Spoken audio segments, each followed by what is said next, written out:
Oakland Athletics Baseball on Comcast Sportsnet, part of the NBC Sports Group. So far, the talk of the season for the Athletics has been the Cuban sensation Yoenis Cespedes. In 4 games, he has blasted 3 big flies, including a monster shot on opening night, making him a must-see at-bat in 2012. The Kansas City Royals have also been the talk of baseball this season, taking 2 of 3 from the heavily favored Angels of Anaheim over the weekend. Their anchor is superstar in the making Eric Hosmer, who has been impressing since the day he was called up in May of last year. Tonight, Hosmer and the Royals make their way up the coast to open up a 3-game set against Cespedes and the A's, and it starts right now.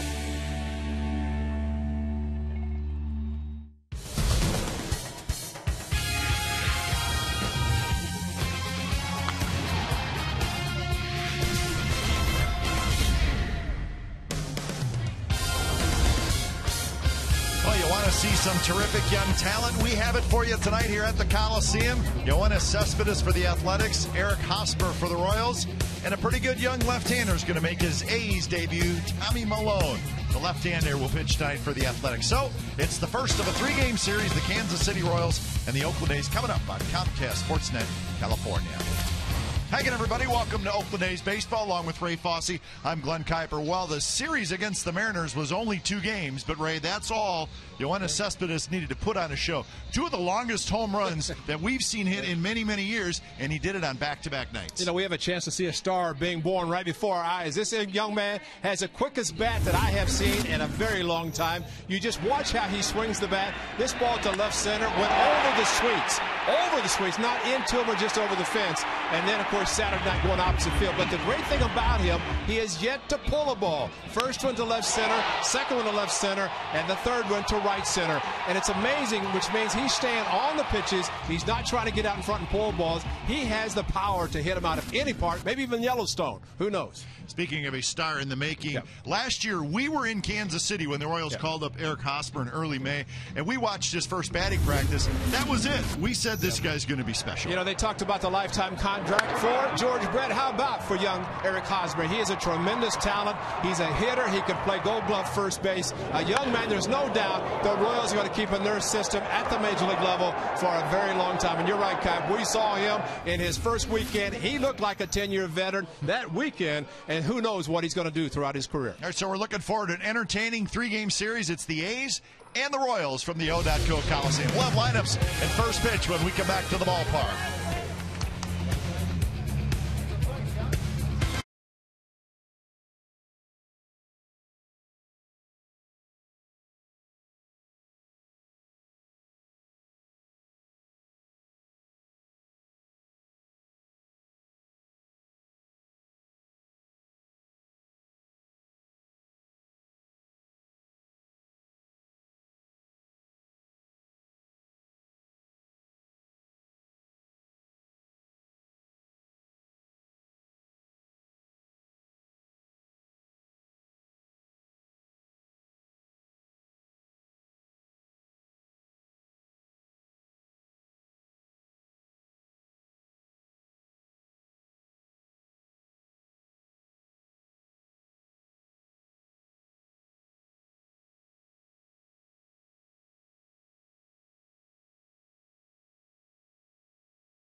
on Comcast Sportsnet California is brought to you by AT&T, the nation's largest 4G network. AT&T, rethink possible. And by Toyota. Check out the great deals at your local Toyota dealer today.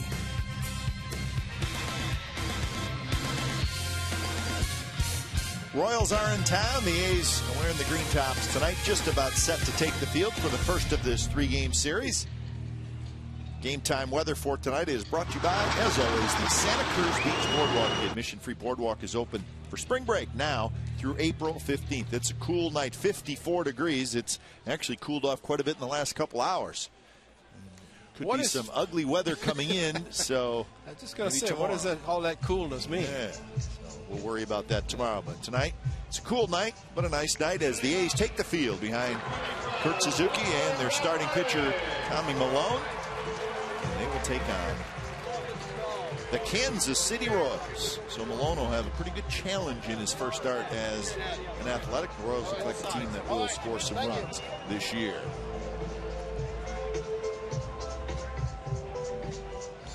Well, it is a good young club with some veterans mixed in, and that's what's been impressive about the Royals so far, especially under Ned Yost.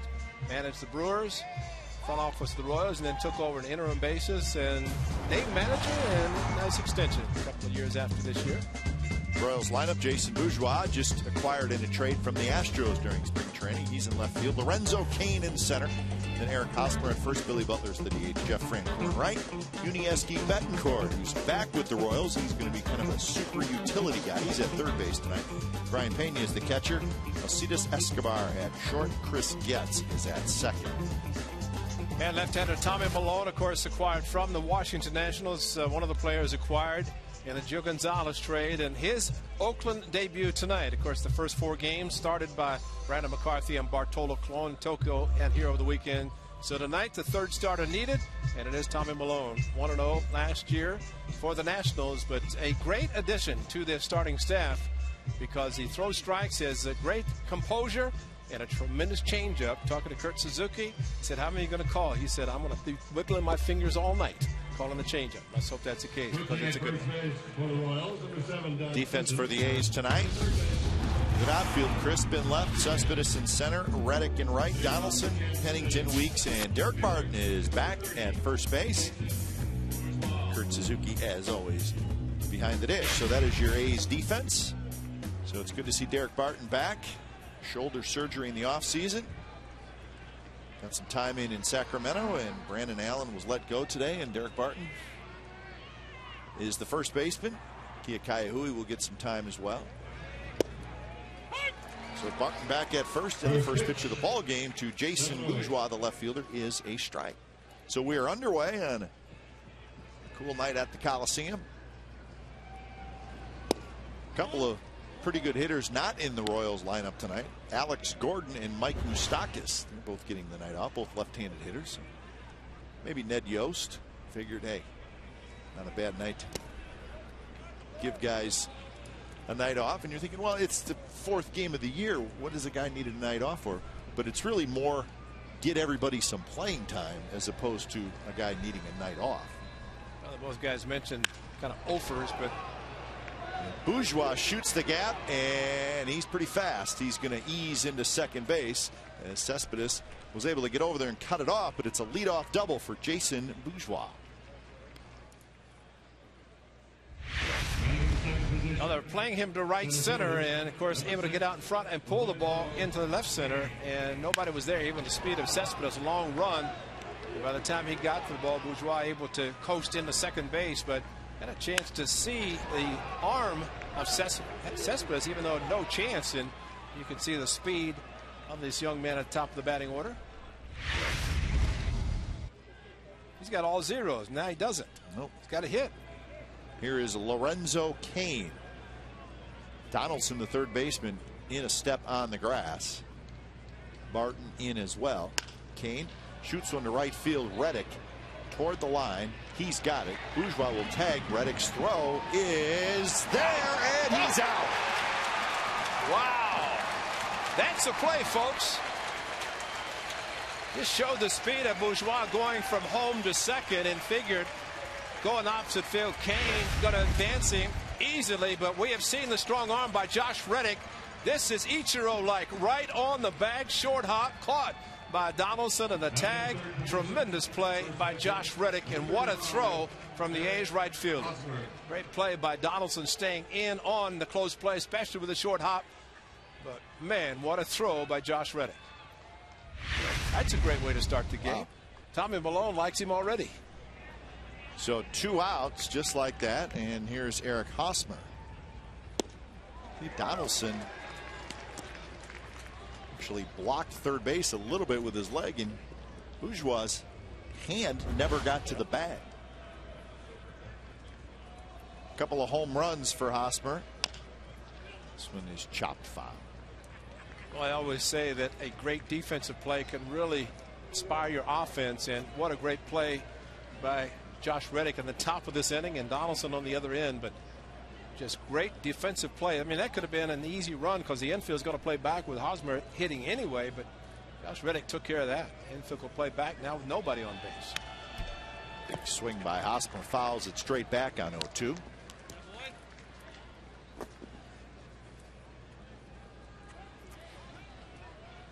Good look at Tommy Malone. He's 25 years old.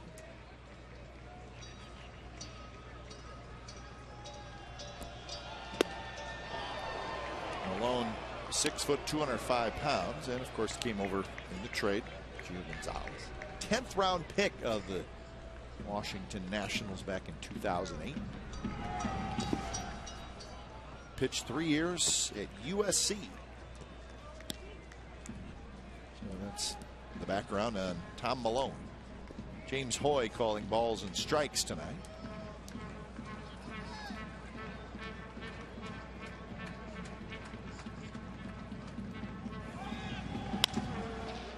Hosmer shoots it toward short. Pennington has it. Side retired. There's a leadoff double, but Josh Reddick with a terrific throw. A highlight throw, we think, here in the top of the first.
No score. Jamal Weeks will lead it off.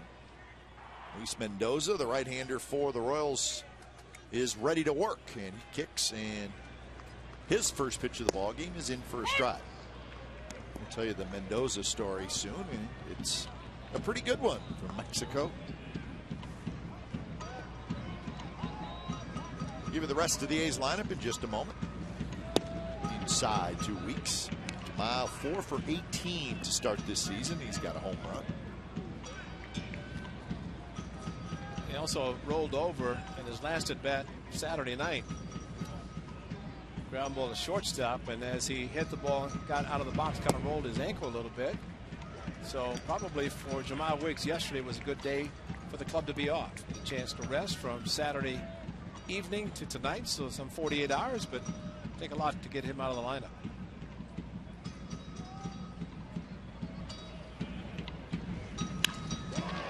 Goes after a high fastball, lines it to center field. Kane is there, and that's out number 1. So Weeks in the leadoff spot. He will be followed by Coco Crisp, Reddick, Cespedes, Smith, Suzuki, Barton, Donaldson, and Pennington.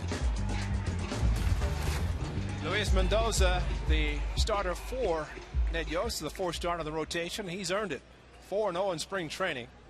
And of course, last season at AAA combined 16 wins. Of course, count of the postseason. As Ned said, he had a chance to make the club last spring. It was good also, but no place for him in the rotation. So he went to AAA and had a great season. But his spring training, a nothing ERA and 4 wins out of the Cactus League. But this is not somebody who you would consider a young prospect. He's 28 years old. He's been in professional baseball since 2001. Did spend a little bit of time in the big leagues with Texas before coming to Kansas City. Royals figured he was so good in AAA, and then they saw him a little bit in September, but in spring training he kind of sealed the deal with that terrific spring, and now he's in the rotation. Luis Mendoza, 6'3", 245-pounder from Mexico.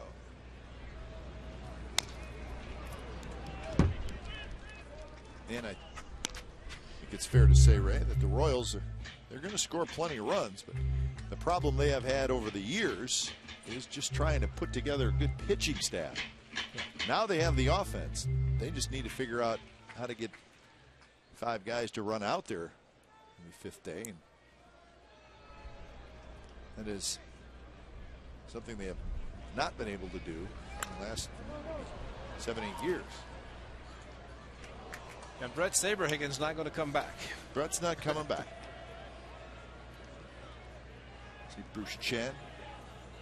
See a couple of lefties, Duffy and Chen, the next 2 games. Hopefully, with the projected rain to come in. But like those windows, they say there's windows there, so that means games can be played with those windows. It's not raining. Coco pops it up down the left field line. Bourgeois has it, and that's out number 2. So the Royals will have Bourgeois, Kane, and Francoeur in the outfield, so that's a pretty good outfield. Betancourt, Escobar on the left side, Getz, Hosmer on the right side with Brian Pena catching. So normally Alex Gordon would be in left field and Moustakis would be at third base, but not tonight. Well, you're right about the players, and Ned Yost said the important thing for him is to play everybody, and he hopes to do that before they return home for the home opener Friday. They've been on the road out of Surprise, Arizona to Anaheim, Oakland, and then back to Kansas City, the pride of Dublin, California.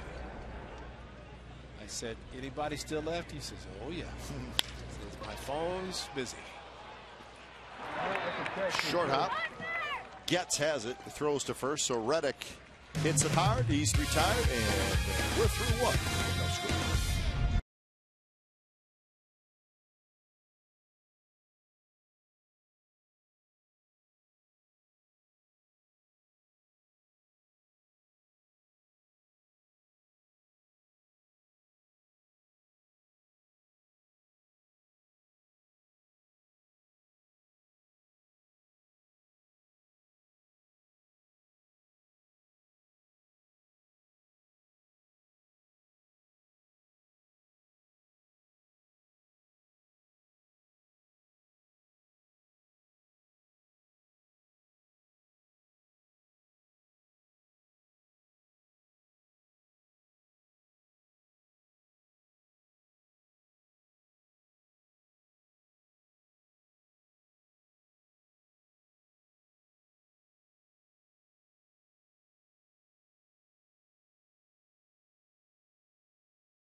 A tough choice. Josh Reddick set up perfectly.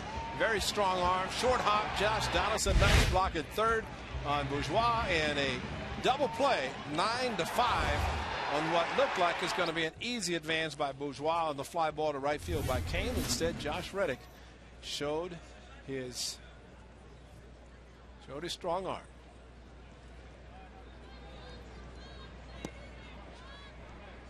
Checking out Kurt Suzuki.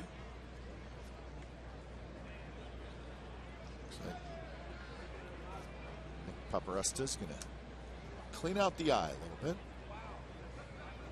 Come on, Nick, show us. Let us see. He's hiding it. I forget the first time I started wearing contact lens. Yeah. Playing American Legion ball. And wouldn't you know, the first inning, ball hit the dirt and blocked. He gone. Done. Of course. Done. All the dirt right in the eyes with contacts, unlike the gas permeables or the soft lens.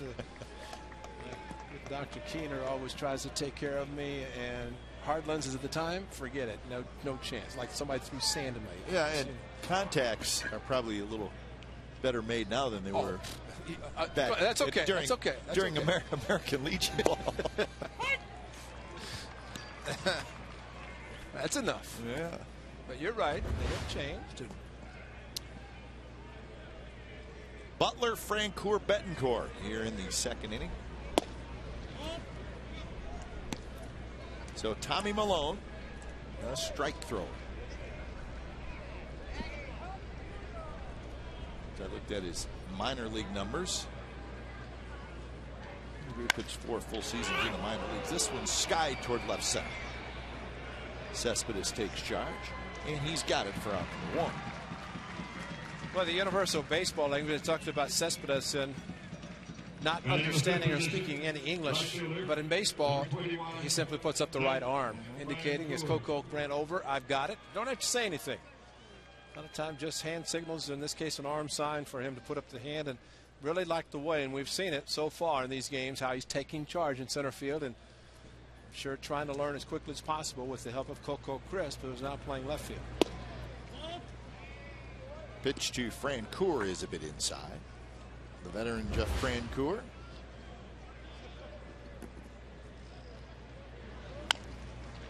Cued foul. So Tommy Malone in the minor leagues through 516 innings and walked just 84 hitters. That's pretty much 4 full years in the minor leagues. So he was a strike thrower right from the start. Pennington has it, straightens up, and it's 2 outs. Yeah, talked about the home runs by Cespedes, but he admitted on this ball that Ichiro hit to center field. He broke in, then broke back and misjudged the ball, misplayed it. And the first thing he said, which we knew, when a player is not played in multi-tiered stadiums, it affects him, and especially in the outfield. And he admitted it. He said, I've never played in a stadium like this. And of course, in spring training, you have 1 tier, and you're seeing daylight with the ball that's hit. Usually in day games played in Arizona, but it's something that players have to learn when you get the size of stadiums, especially minor leaguers in the case of Cespedes from Cuba. Drive toward Coco Crisp. He's not going to get it. It one-hops the wall. Betancourt's digging for 2, and he's going to make it with a sliding double. Jeez, I think everybody hoped Betancourt would stay out of the league. Kills you. Yeah. Every time. That's right. It doesn't matter. They try to go inside, pulls the hands in, smokes it down the left field line. No wonder he had a big smile on his face today when I saw him about coming to Oakland to play the A's. Coco played it well, but Betancourt easily in the center. So here is Brian Pena, switch hitter.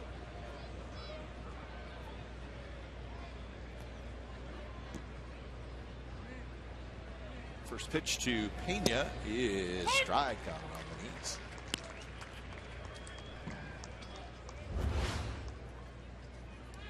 Pena is going to probably get a little bit more playing time than maybe he thought going into spring training.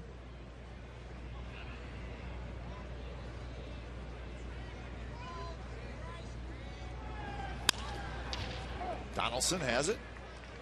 Throws across in time. So a double and a runner left. Bottom of the second coming up.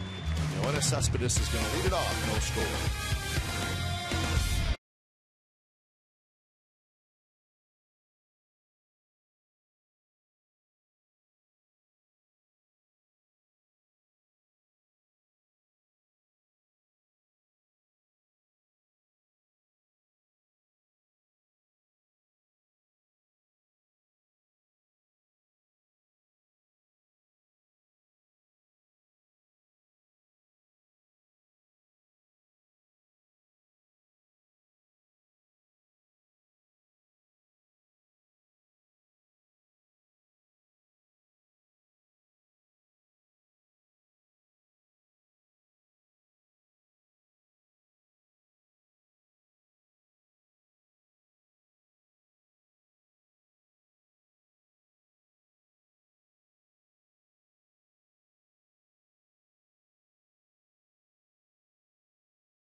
Redwood Company by Going Green. Get a redwood seedling at the Athletic Stadium on Sunday, April 22nd from Mendocino Redwood Company, the environmentally sustainable choice of beautiful decks and fences available only at the Home Depot.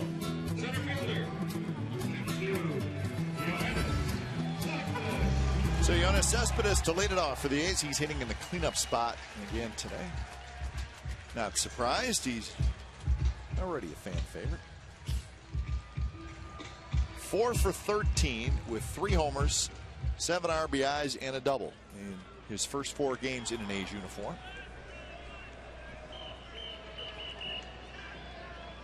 Mendoza, his first pitch to Cespedes.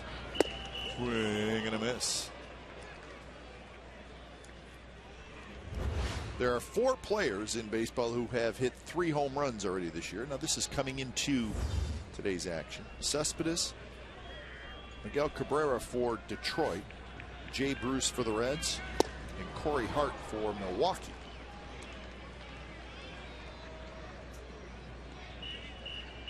Two-four-seam fastball thrown by Mendoza, and that was a pretty good sinker. Two-seamer thrown hard. Also feature a curveball and a changeup. He has the numbers that he had in spring training going back last year. It's not a fluke. Well, talking to the Royals folks, I said, well, what is he doing something different? They said, well, he's maybe not trying to throw quite as hard. He's trying to sink the ball a little bit, a little better control.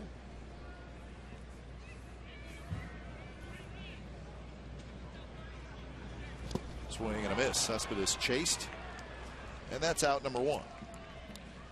Felix Hernandez has faced the A's twice in their first 4 games. Yoenis Cespedes has been hit once over in Tokyo, and this one got him on the elbow. A few extra steps and stairs at Felix Hernandez, and he thought maybe he was thrown at intentionally. But the thing about Cespedes, the pitchers are learning how to pitch him, which means that good fastballs inside part of the plate and good breaking pitches, which he just got from Mendoza. Good hard breaking ball out of the strike zone. First pitch strike to Seth Smith, the DH, hitting in the 5th spot for the A's. 3 for 7 to start the season for Smith with a couple of RBIs.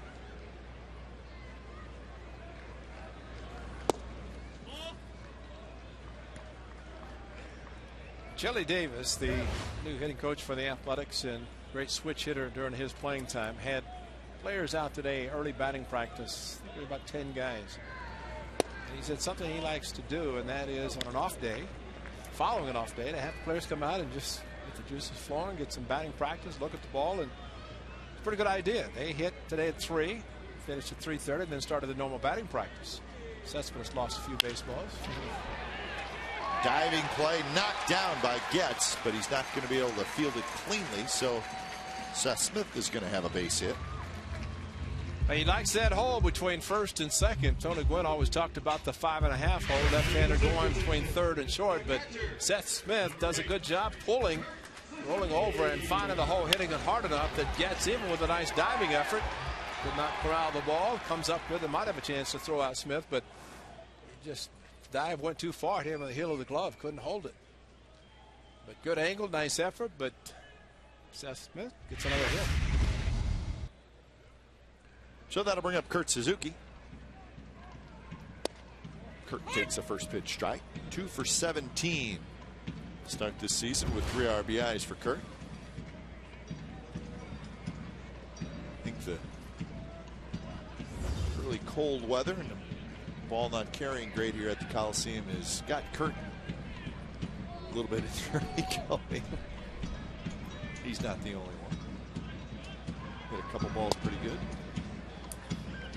You know what happens when Cespedes hits him the way he does, and guys say, well, look at him. Look at Cespedes. He's weather's cool air's not affecting him. Kurt hit one off the top of the wall.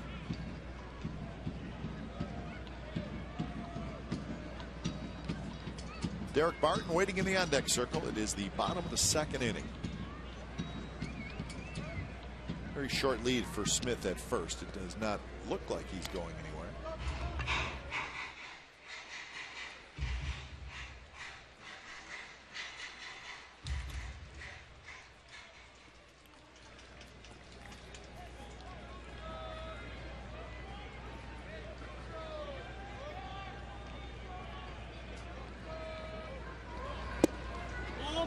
Just a bit inside. And then in the 4 games so far this year for the Athletics, they've scored a total of 15 runs. A 1-3 record. They've been outscored 19-50. Of course, that was all against the Seattle Mariners. And they like the Mariners so much, they're going to see them again this weekend. Just missed inside, 3-1. See the two-seamer thrown by Mendoza. Starts inside, trying to get Kurt Suzuki to hit a ground ball to the left side. And watch the movement as it goes inside off the plate. Really takes off inside. Good take by Kurt Suzuki. That's a pitch, if he's swinging, might hit you in the right kneecap. But that's what you're talking about, the movement on his fastball. Mendoza's really helped his career. That one misses outside, so Kurt Suzuki has a walk, and the A's have something going here in the second inning.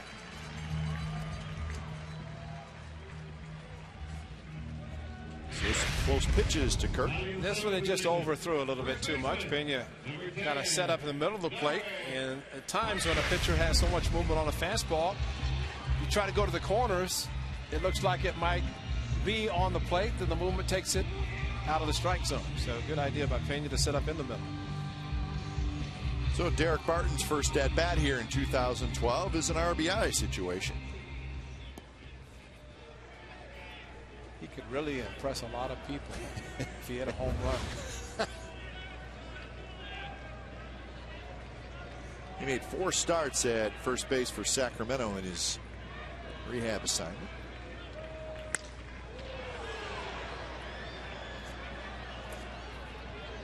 Heard him talking on the radio today, talking about shoulder surgery, and said the shoulder still feels a little tight.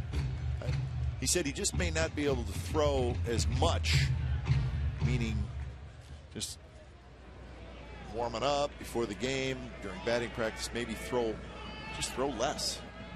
He said he still's fine making a throw during a game that he has to make. That's not really the issue. Well, it's always been great to watch Derek Barton play at first base, because as a catcher, you know, 4-seam right over the top. Very strong arm. We've seen him make some very strong throws. But the shoulder surgery and really playing at first, unlike catching, first base, you throw the ball around the infield. throw the ball over to each infielder, and then you may not have to make a throw the entire game. 0-2 now to Barton.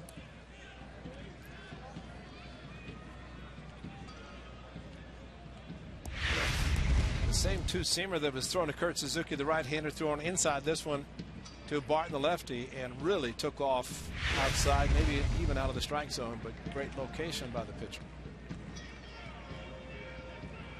Smith at second and Suzuki at first. 0-2 pitch to Barton is low. Barton hit a grand slam last night for Sacramento.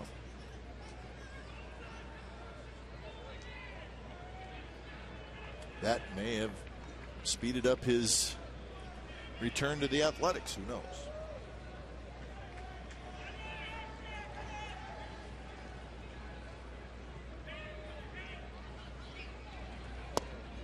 Good take there as changeup drops low. 2-2 the count. I think one of the great things about a hitter has an exceptional eye, and there's no doubt Derek Barton, leading the league in walks a couple years ago, he can do that. So great approach is be aggressive up to 2 strikes, and within that point be selective and not swing at a pitcher's pitch. So it's best case scenario, but be aggressive early. He rolls that one toward Hosmer, who gets the out at second. So the A's will have runners at first and third with 2 outs on the fielder's choice by Barton. It's a time when you want the first baseman holding the runner. So with first and second, Hosmer was playing back, and Taylor made for him. So now the A's will look for a 2-out hit from Josh Donaldson. Donaldson 1 for 7 to start this season. His one hit was a single. He does not have an RBI.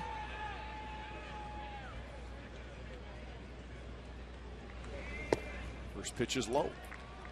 All he has to do is think back to his game last Wednesday in San Francisco, the final game of the exhibition season, and he crushed 2 balls at the San Francisco Park, and that ball normally doesn't carry that well to left field, but he made the park look small. Aggressive, but yet patient. Shoots that one to right field, and that's a base hit, and the A's are going to take the lead. Smith trots home, and Donaldson with an RBI single. 1-0 Athletics. He'd be a home run hitter, but when you have a runner in scoring position, especially with a couple of outs, use the opposite field. He stayed inside the ball, inside target, stayed inside, and a perfect shot to right field. Look where the second baseman was playing.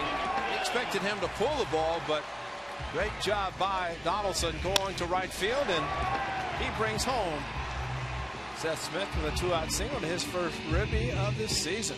Like it. Opposite field and a 2-out single. So Pennington steps in.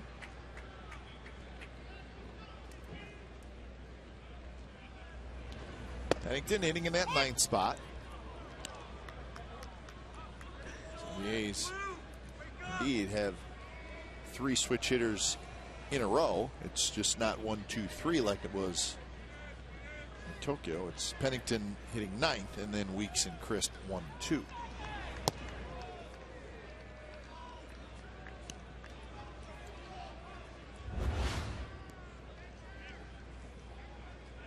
Game going on down in Arlington. It was the debut of Yu Darvish pitching for the Rangers.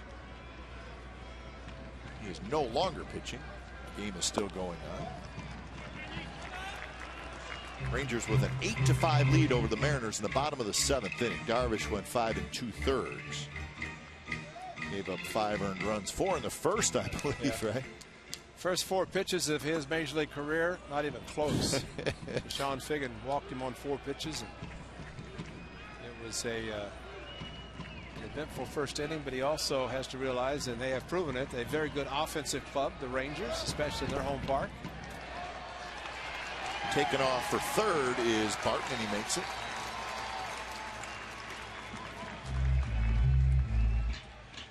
Good heads-up base running, and the secondary lead. Donaldson did not know for sure if Barton was going to be running, so he stayed at first. But as soon as the ball hit the ground, Barton at second could see that not being held and just kept stutter stepping all the way to third base easy without a throw.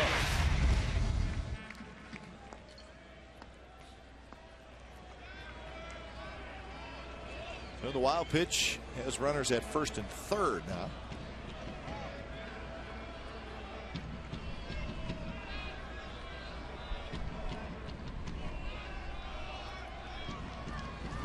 Pennington swing and a miss. The old equalizer, the 3-1 hard two-seam fastball. Ball just darted down and out of the strike zone. Vargas threw Cliff Pennington 3-2 changeups, and now this guy is throwing hard sinkers, which means that hitting is not that easy. Well, that one said 94 miles an hour. Donaldson's moving, and the pitch is rolled foul. So run in for the Athletics here in the second inning. A couple of singles, a walk.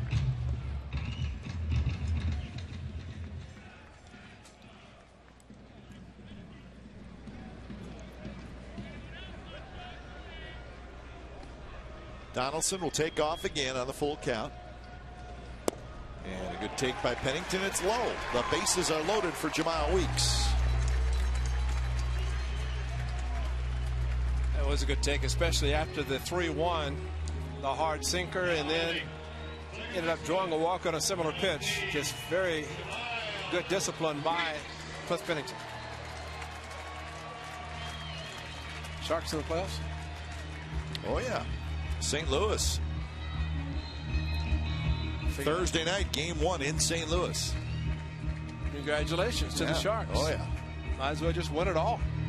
See, Ray, when you open up the sports page in the morning, there's usually more on that sports page than just the A's story. I just saw it on the monitor.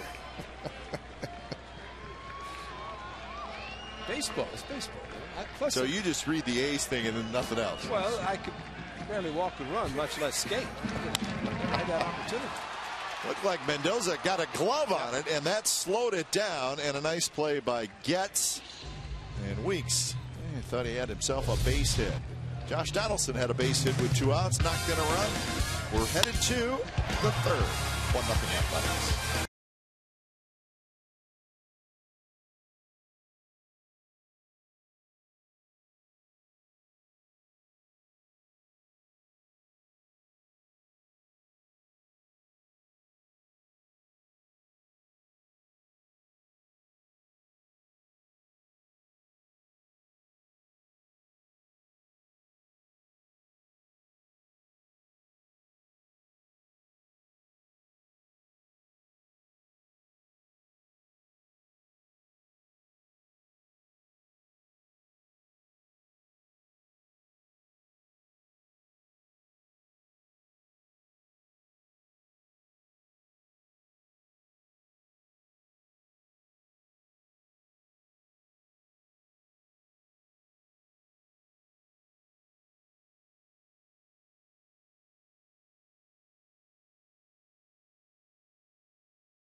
Team 2012.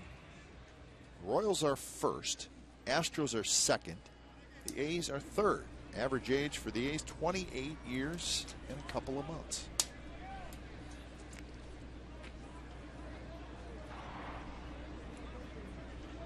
Alcides Escobar to lead it off. Chris Getz will follow, and then the top of the order, Jason Bourgeois, comes Tom Malone. Just the 22nd pitch thrown by Tommy Malone, 11 in the first, 10 in the second, and that's a nice way to start your Oakland career. Change up.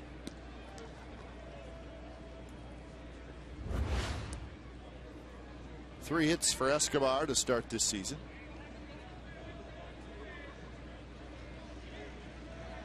Well, the Royals start the season in Anaheim and take 2 out of 3 from the Angels. So they had to feel pretty good about accomplishing that on their trip up north to the Bay Area. And that one shot to right field, and it lands just fair. Escobar digging for second, and he'll have a double. 3 hits for the Royals, all doubles. Not surprising. They have a team full of guys that can hit doubles, Billy Butler especially, but a couple of pitches taken by Escobar, the changeups, good take, and then the fastball away, almost like he was looking for changeup again. 2-1, stayed back, pitch away, and took it to right field. But that's where the scouting report can really help a hitter, especially if he does not know the pitcher that he's facing, and it just seemed like he was looking changeup the entire bat because he took some good ones. Here's Getz.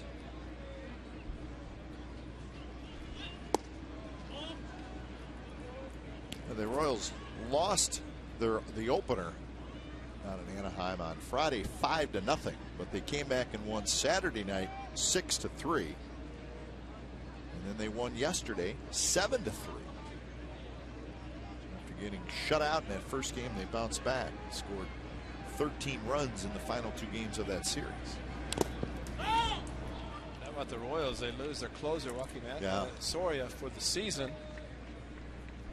and then pick up Jonathan Broxton.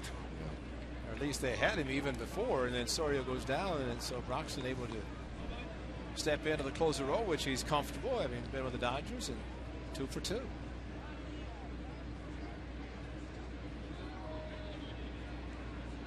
for 1. They had a 4-run lead the first time they came in. Getz trying to get the runner over. He's not going to do it, as Pennington takes care of the pop. See, that's what's tough. Lefty facing lefty, trying to pull the ball, knows that he needs to pull it. That's why he attempted to bunt, probably on his own. Couldn't get it done. Good job by Tommy Malone to prevent that from happening. I thought maybe he's just afraid of Josh Reddick's arm. Didn't want to try to hit it right there. Don't hit it that way. Here's the leadoff man, Jason Bourgeois.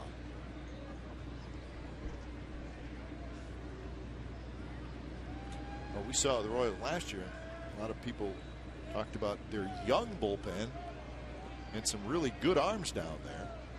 And they're going to need them, all of them this year, to go along with Broxton because of the loss of Joaquin Soria. Tommy John surgery.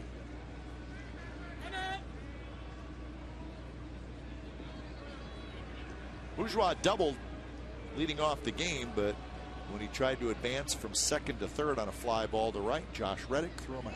Check Josh Donaldson. He said he can watch this way, he can watch this way, especially with somebody with speed concern. He wants to be able to watch the runner at second base to see if he's going to take off so he's not fooled, especially since he's playing in front of the bag. But that's a nice angle to set up and be able to see both second base and the hitter. Not bad for catcher, although he did play third base and has played third base, so he's familiar with it. But for him to be playing that close in this situation,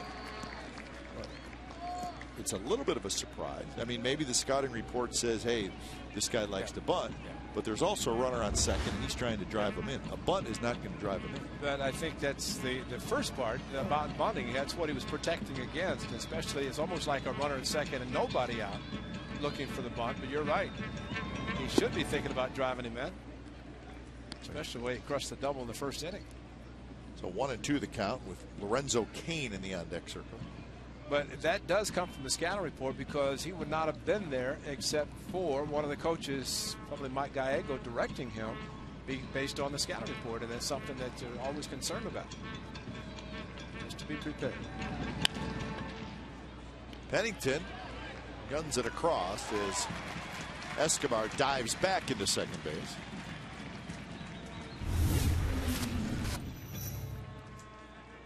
This is not a surprise to see the work by Josh Donaldson. He's had 2 attempts, one in exhibition, one in the regular season, of this play alone. And he's just trying to get it down to the point of being able to charge, either field it barehanded or with his glove, as he's showing there, and to make an accurate throw. He has not done it the 2 times that he's attempted it. Of course, the one hit the runner in the back, Figgins, during the Seattle series.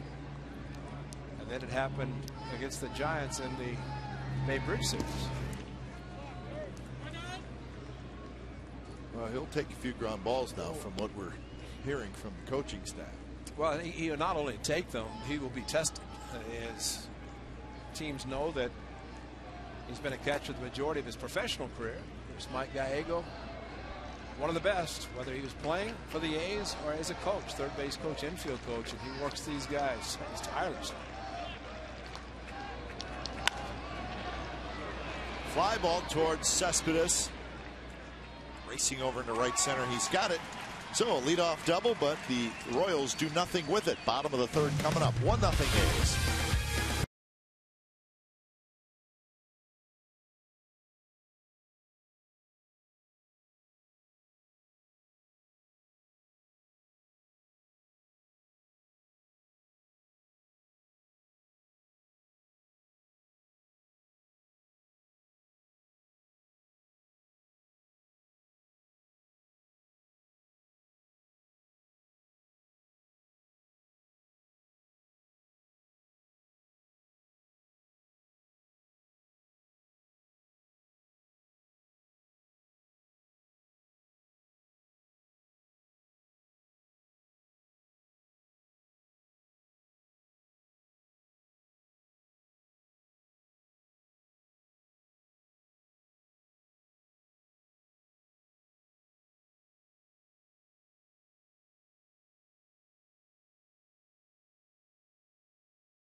That 1 run in the 2nd inning, and Josh Donaldson's 2 out. RBI hit to right field. Tommy Malone has worked out of a couple of jams with runners at second base. Keep the Royals off the board. Coco Crisp leading it off. He'll be followed by Reddick and then Cespedes. Coco fly to left field in the 1st inning.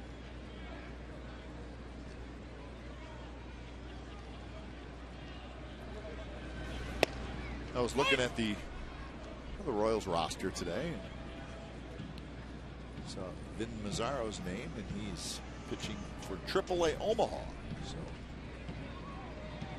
Mazzaro was unable to make the rotation out of spring training, and we like Vin. We pull for him, but at some point he's going to have to make a move in the big leagues, and he really has not done that. Had the opportunities. Had him here in Oakland and also in Kansas City when he was traded. But at some point you got to perform at the big league level. Yeah, and I still say when he and Brett Anderson, Trevor Cahill were all together in spring training, all the scouts said Mazzaro had the best stuff. That's right. I remember that. They're not really panned out for him. The other two, I know Brett's on the disabled list, but he's pitched well. Trevor Cahill with the Diamondbacks. So Coco is retired, 3-1. Here's our Subway Eat Fresh Ask Glenn and Ray. Log on to csncalifornia.com to post your question. Eric from Fremont asks, will we see Jared Parker, Brad Peacock, and Sonny Gray this season? Say, I don't know. Yeah, well. Listen, if the guys are healthy who are here, that's always the determining factor. Of course, Bob Melvin, the manager, would know. Kurt Young, pitching coach, they know these guys. But a couple that were acquired in trades, Sonny Gray, we saw up here last year. #1 pick. Yeah. Well, they're 3 very fine young pitchers, but you're right. I think 2 things need to happen. 1, you have to have a spot at the big league level. And 2, those guys have to be pitching well in the minor leagues. You're not going to bring somebody up if he's not pitching well in the minor leagues. But a lot of talent, those 3 guys. Well, remember, too, that there's nothing wrong with a pitcher having the opportunity to pitch a lot of innings at the minor league level. Get the experience. And ideally, when they have the experience, they come to the big leagues, they stay. Worst thing is to come up, fail, have to go back down and regroup. And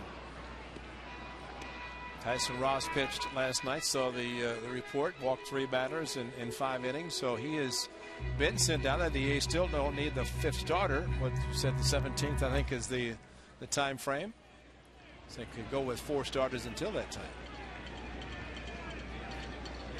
1-2 to Reddick. He slices a breaking ball down the third base line, but foul.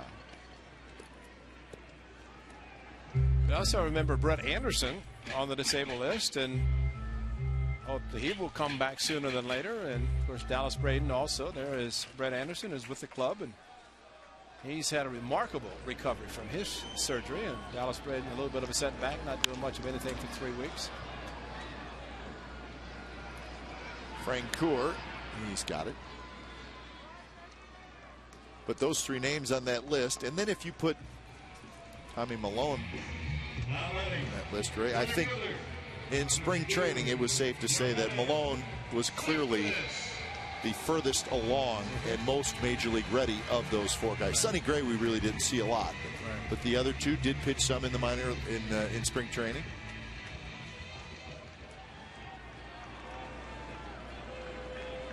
But to answer your question, we're not trying to avoid it. It's just really we don't know, but things have to work out for them, and the need at this level for those pitchers possibly to come to the big leagues. Used to be 500 innings pitched at the minor league level. Get the experience. 500 innings.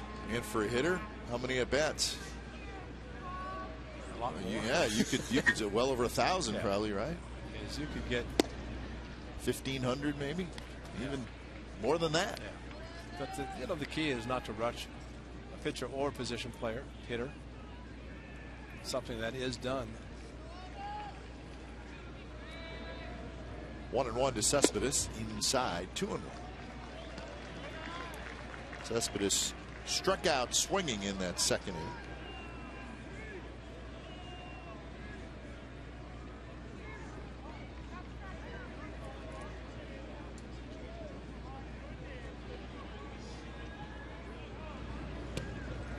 That one just missed. 3-1.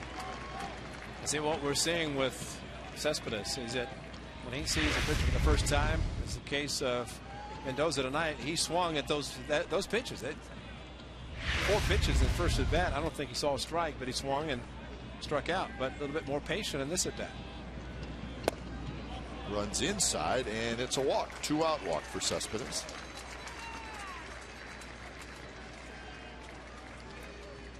Not seen him attempt a stolen base. No, maybe right now. Designated hitter, number 15, Seth. Had a good time to do it. Seth Smith, good RBI man, and the speed of Cespedes, especially with 2 outs to try to get in the scoring position. Smith singled and scored in the second inning.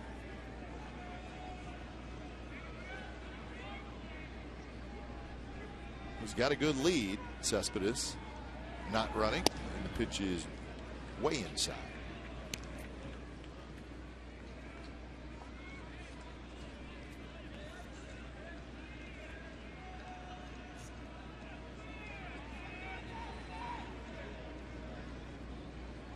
didn't look at Ty Waller, so he must know the signs. It's important. You look at third base and you see the runner look back to the first base coach. He's unsure of what the sign was, and we'll get confirmation, in this case from Ty Waller. They'll have a sign where both will look at Mike Gallego and see if Ty knows what the signs are. And of course, he is looking at Gallego as well as the runner at first base, and just to see if something is on. Smith hits one down the left field line. You know, when you stand next to Cespedes, Ray, he's really not very tall. Right. What do you think? 5'10", 5'11", maybe? 6 foot, maybe? Yeah, I give him 6 feet, but he is strong, yeah. Boy, big shoulders. You see, Hosmer's about 6'4".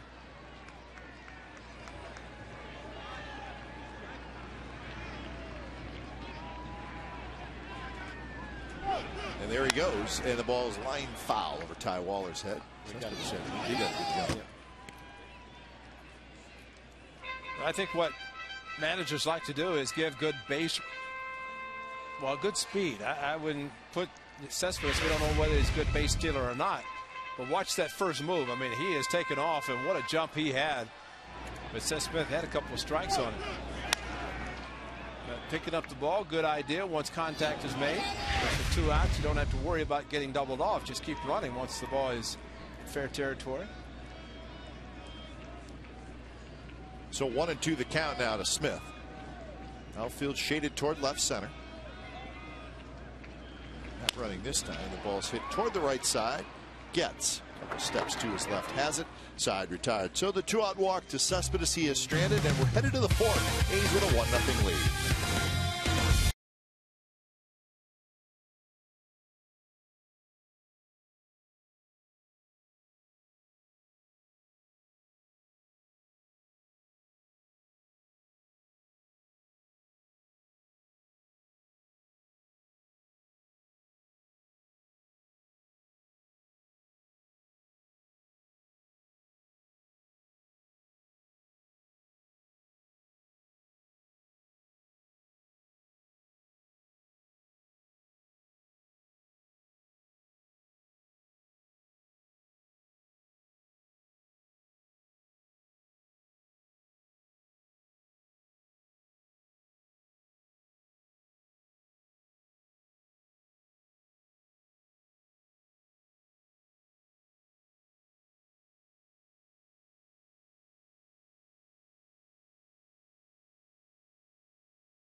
It's brought to you by AT&T. The great George Brett won 3 batting titles with the Royals, named the only other Royal to win a batting title.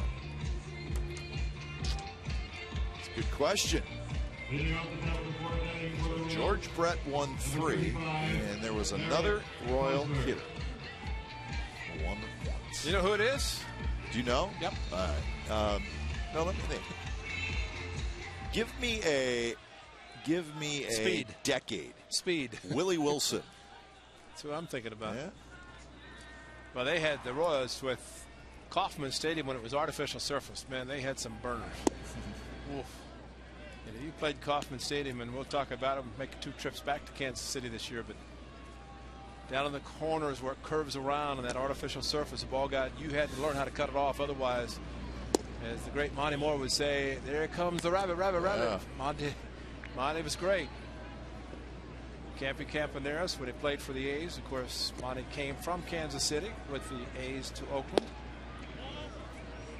And Monty will be here the weekend of the reunion of the '72 World Championship. He should be here. Absolutely. All 3 years. And Monty broadcast, and one of the great Oakland A's broadcasters and Kansas City Athletic broadcasters. Well, the A's will, as Ray said, go to Kansas City twice this year. They'll go in June and they'll go again in August.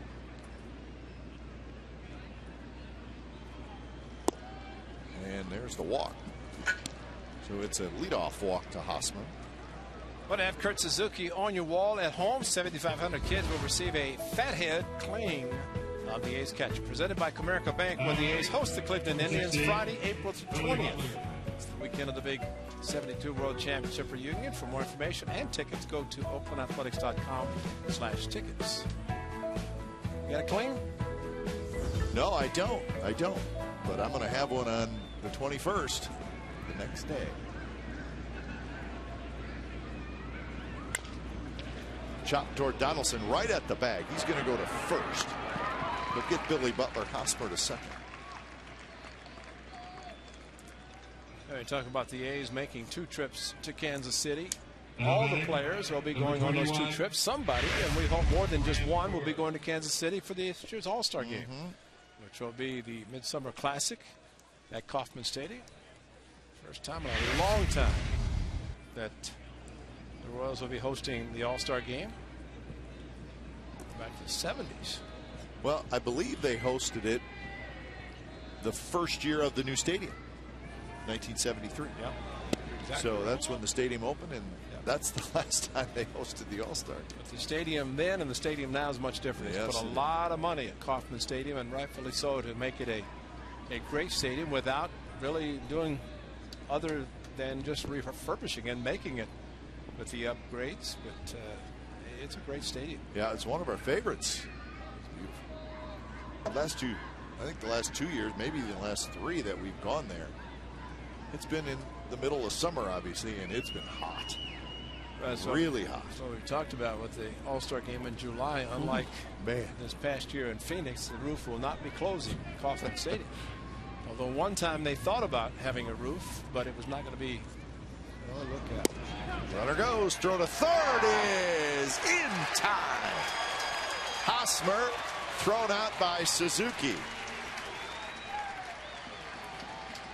Well, Malone, a good job looking back, but Hosmer, no doubt, had a great jump. Does have tremendous speed, but a perfect throw by Kurt Suzuki. Took his time and came behind. Oh, great shot, guys, down the third base line, because Kurt Suzuki, with the hitter standing in the batter's box, the veteran Francoeur, he didn't move. So Suzuki went behind him and still had time to throw out Hosmer.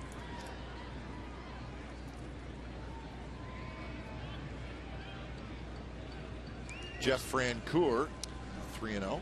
First thing from the hitter standpoint, to duck and let the catcher throw over him, but Francoeur held his ground. So Kurt Suzuki just took one step and take the throw just one step to his left, and a perfect throw with Donaldson keeping the tag, even though it looked like Hosmer tried to get his hand around the tag. But Josh Donaldson stayed with him, and that's a pretty good slide by Eric Hosmer. He made it a very close play. So here's Betancourt, who doubled in the second inning. Francoeur takes off. Barton's throw is right there, and he is out. So pretty nice defensive work by the Athletics. They cut down a couple of runners on the bases, and the Royals do not score.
Fans, go deep with Sportsnet Central. It's brought to you by Hyundai. It's tonight at 10:30, and it's on our sister station, Comcast Sportsnet Bay Area.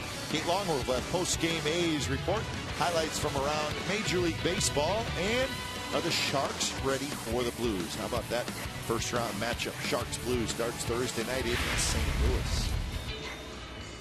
Well, no doubt Ned Yost knew that Derek Barton had surgery.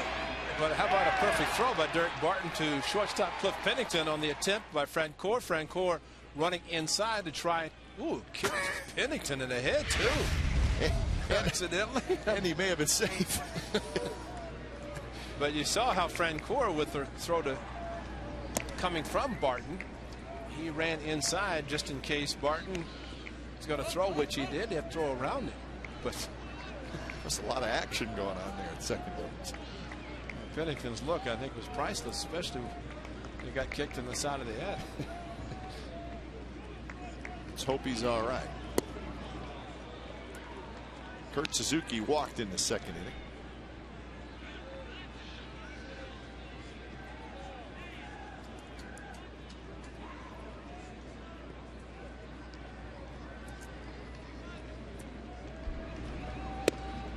A little bit high with an off-speed pitch. That game in Arlington is now in the top of the ninth inning. Texas 11 and Seattle 5. So the Rangers were down 4-0 after a half an inning. And now they're leading 11-5. 4-0, 5-2, and pitchers didn't give up any more runs, and the Rangers did what they do best, and that's hit home runs and drive in runs. Might have become probably the hardest 27 outs in the American League. It's, yeah. Fenway has always been, but I think Arlington, Texas has taken over as a top spot. You breathe a sigh of relief when you have the 27th out. You have a lead. Hayes found that out last year. Absolutely. Full count to Suzuki. He'll be followed by Barton and then Donaldson.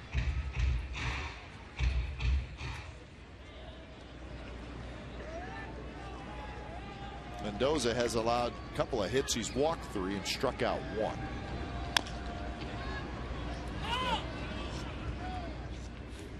Hard two-seamer and running down, and got Suzuki on the foot.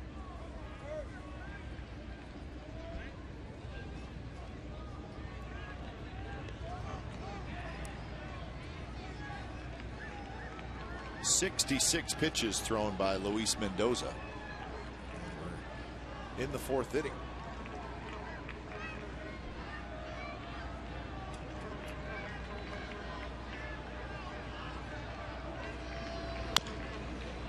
Again, see, that's 91 miles an hour and really power sinker. Downward plane, boy. Power sinker. That's why you throw a 4-seam fastball into that kind of sinker fastball. It's actually a ball, but too close. Suzuki sees it with the right over the top delivery. Knew he had to swing just to try to protect, not knowing if it was going to be in the strike zone. There it is again. That one at 90. Clay Wood's going to have to replace all the divots in front of home plate with this turbo sinker thrown. 9th pitch of the at-bat coming up.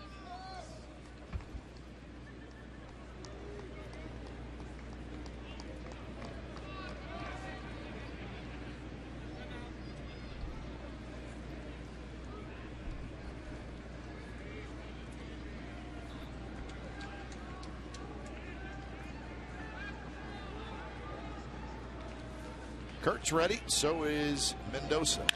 And it's hit in the hole. Escobar reaches down, can't come up with it, and it's a base hit.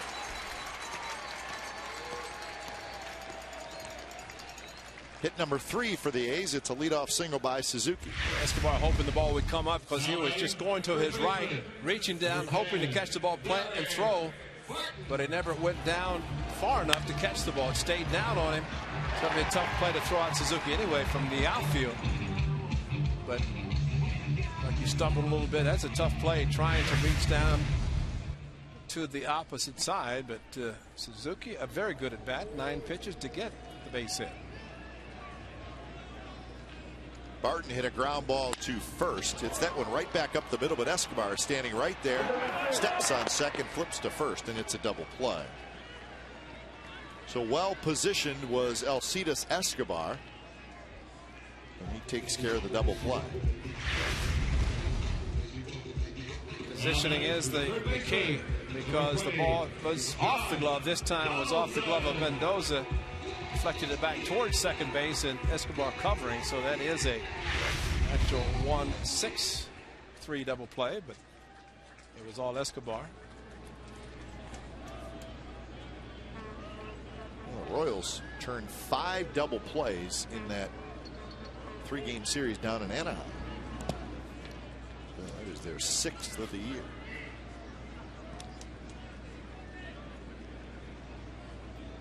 So that game is final now in Texas, and Yu Darvish, who really did not pitch extremely well tonight, but he gets the W thanks to the 11 runs scored by the Texas Rangers. On the ground again, busy is Escobar, and he takes care of Donaldson, side retired. We're headed to the 5th inning from the O.co Coliseum. 1-0 A's.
Question and answer. George Brett won 3 batting titles with the Royals.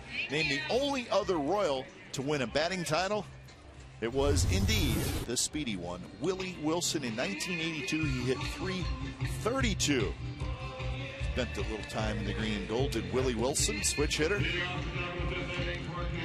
No surprise that he led the American League in triples 5 times.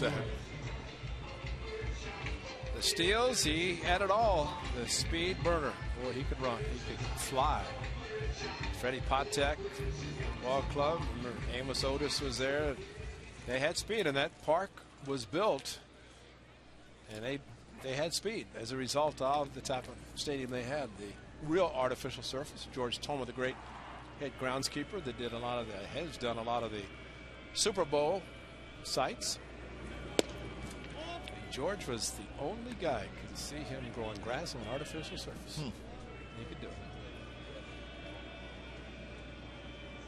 Well, I think for Royals fans, that we do have a great history, but it's been a long time since they've had a whole lot of success. 26 years since the last postseason appearance for these Kansas City Royals.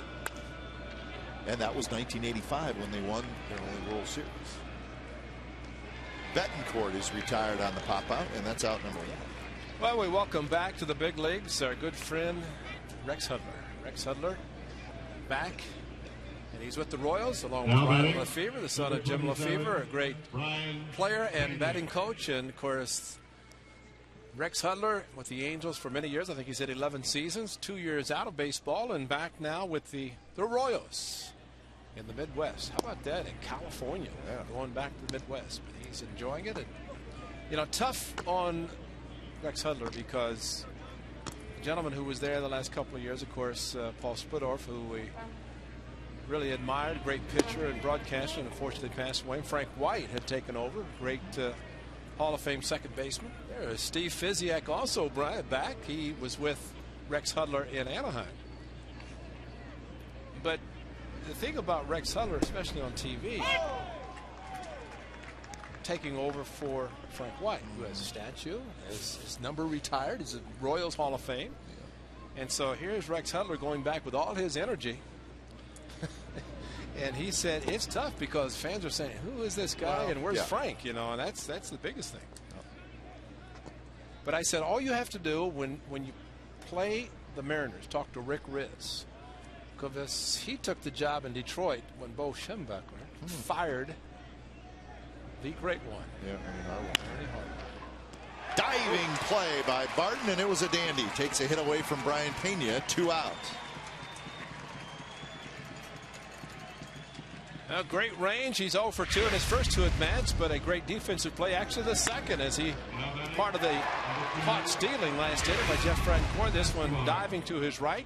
And, of course, when you have right shoulder surgery and you dive, he just forgot about it and made a great play. Yeah, for Rick Riz going back to Detroit, and you're saying, Ernie Harwell's not here. It's Rick Riz. And go, what? And that was tough. Yeah. Might have been the 3 longest years of his life. Back with Seattle and voice of the Mariners. Well, yeah, Riz has found a home in Seattle. Oh, yeah. Well, the late Dave Niehaus, there's no doubt when Rick went to Detroit to be the #1, as soon as that, they brought back Ernie Harwell, and Dave Niehaus said, you're coming back to Seattle. And so it was Dave Niehaus and Rick Riz for many years on radio and back and forth, radio and TV. So Rick, one of the good guys in the broadcasting business, and after the passing of Dave Niehaus, he has 7 partners he's working with annually, last year and this year again. And it is good to see Rex Hudler and Steve Fiziak back in baseball. Exactly. They were together a long time in Anaheim, and the Royals hired both of them this year. Of course, Steve Fiziak in the Bay Area for many years. Try to find a nicer guy. You won't. And you will not. No. And to be honest, I'm glad Larry showed him and Tommy showed him, because I talked to Rex Hudler and I knew Fizz was back, but I didn't see him today. Had not seen him. So it's good to know that he's in the house and doing Royals baseball.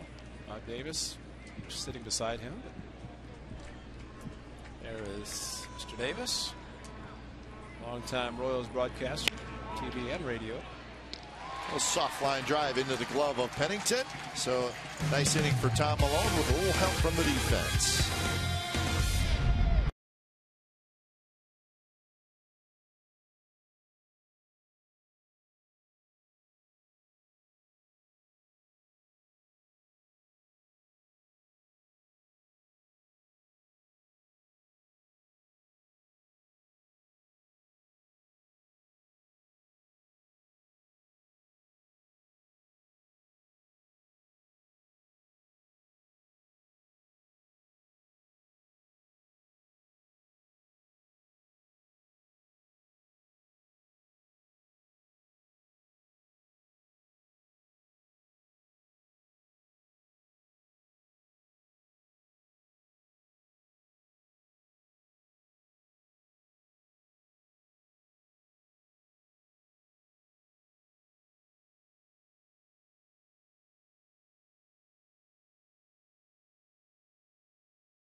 Day, driven by Chevrolet. This year's event features a pregame festival and on-field parade for uniformed players and coaches, and a special A's giveaway item. In addition, groups of 100 or more will receive a special invite for a pregame chalk talk. For more information, call 510-638-GO-A's or visit oaklandathletics.com/Little League.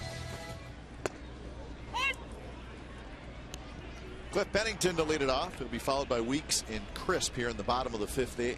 A's cling to a 1-0 lead.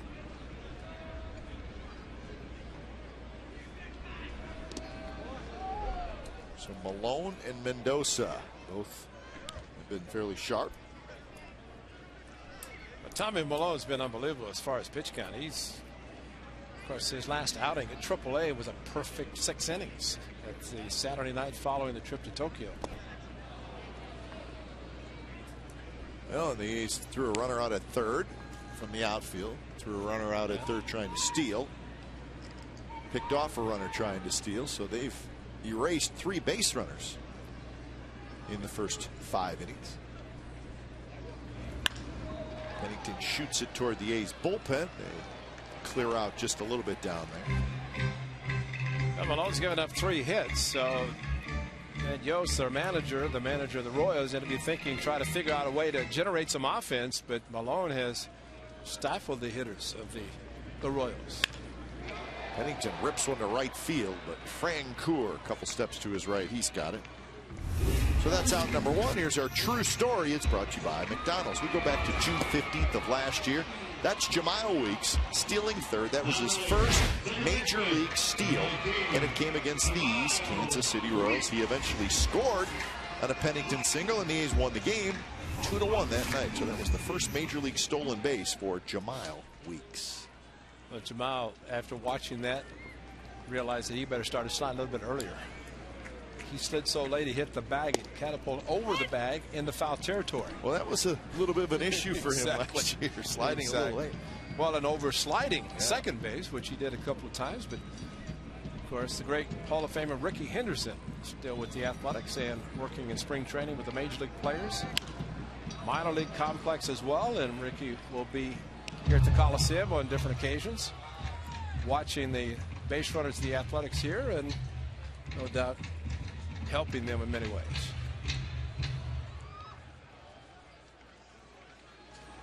"23 stolen bases in his career. 22 last year. He's got 1 this year. He was thrown out 11 times last year. I don't think there's any question that his stolen base percentage will go up as his career goes on.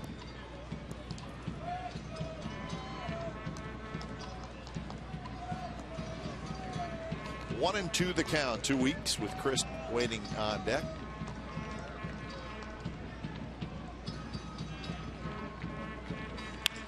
That one drilled to center, and that's going to get down for a hit. Lorenzo Cain thought about making a play on it, but decided to play it on a hop. Well, Cain's playing the very shallow center field, so not surprising to see him think about trying to catch this line drive on a hanging curveball from Mendoza. And when you play shallow and you can go back on the ball, you're going to take away a lot of hits. Look how shallow he's playing, but ball hit too hard and some sinking action, and decided against trying to make the play.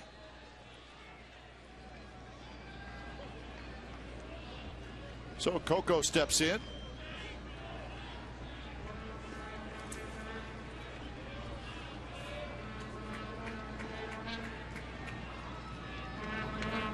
First pitch is inside. Now this is where Coco is very good, hitting behind Jamal Weeks, because if Weeks decides to try to steal, we've seen Coco just kind of lay the bat out and then bring it back, trying to distract the catcher.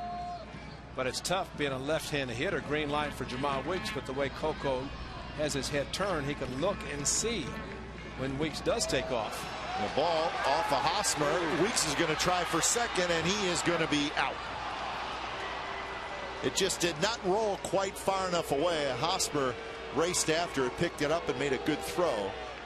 So maybe that time Jamal Weeks just got a little bit too aggressive. Well, had to have thought the ball rolled farther than he thought, and saw the ball flying. But think about Hosmer. He didn't panic. Perfect throw. Tried to scoop it. It did stay close enough as Jamal, even with the speed, the old saying, you can't outrun the baseball, and that proved it right there.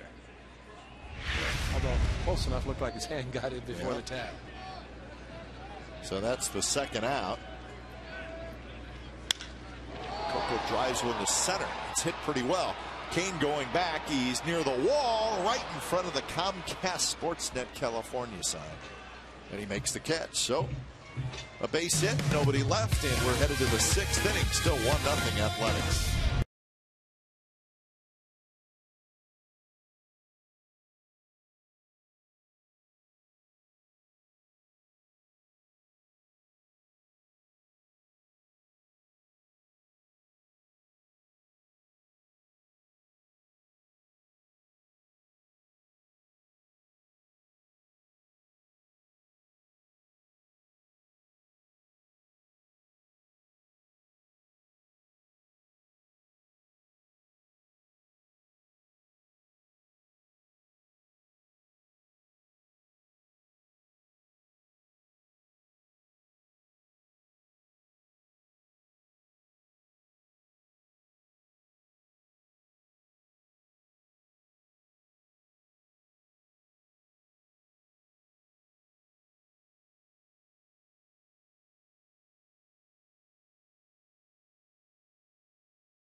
Of Oakland A's, the Tokyo experience. Don't worry, because CSNBayArea.com has you covered. From the Tokyo Dome to karaoke to youth camps run by A's players, we have you covered. CSNCalifornia.com, your interactive home for A's baseball all season long. 1-0, the A's lead. It is the top of the sixth inning. Gets Bourgeois and Kane. 9-1-2. Fastball, good pitch, but just a bit inside, I guess. And Tommy Malone's pitched very well, considering has just one run on the board. Popped up, playable for Pennington. Still drifting out. He's got it, and that is out number one. Well, that Coco Chris could have handled very easily, but Cliff Pennington had gone out and called off Coco. I think there's a time that maybe as an outfielder just said, no, I got it, because it's much easier for an outfielder coming in. So top of the order in Bourgeois, who has a double and a ground out. He's 1 for 2. First pitch is inside.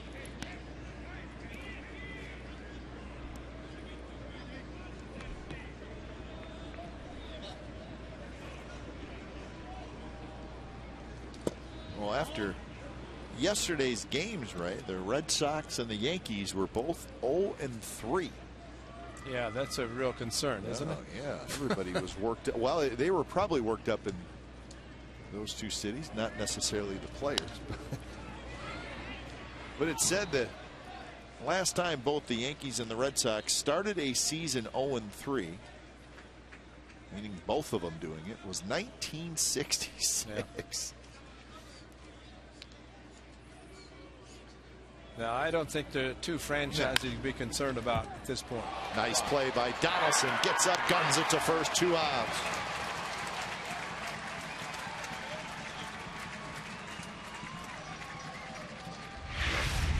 Well, it has been a defensive show tonight, and Josh Donaldson on the grass And once he came up with the ball, even with the speed of Bourgeois, he was going to be able to make the play, and he did perfectly. What a nice play by Josh Donaldson. He has driven in the only run with a 2-out base hit to right field and starring at third base. And, you know, with all that hard work we showed with Mike Gallego and working with Josh Donaldson, you know it's going to pay off, and it did there.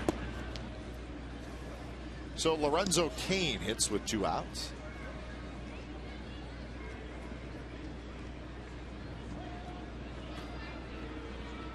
Cain a fly out to right field and then a fly ball to center field. So he is 0 for 2, and that count now 1-1. But both the Yankees and the Red Sox did win their games today. Yankees beat Baltimore 6-2.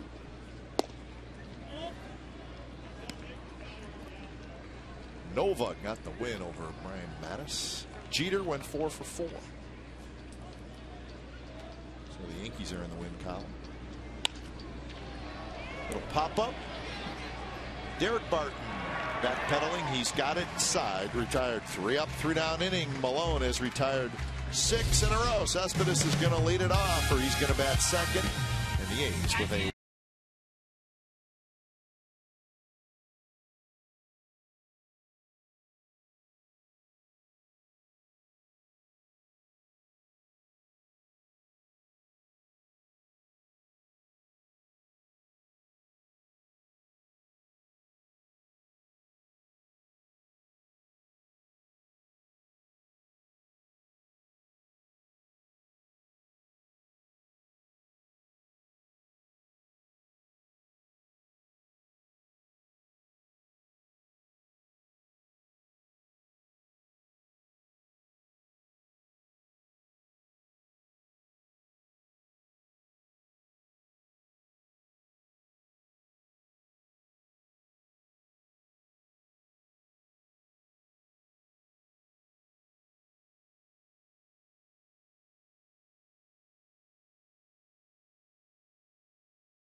the Coors Light Freeze Cam.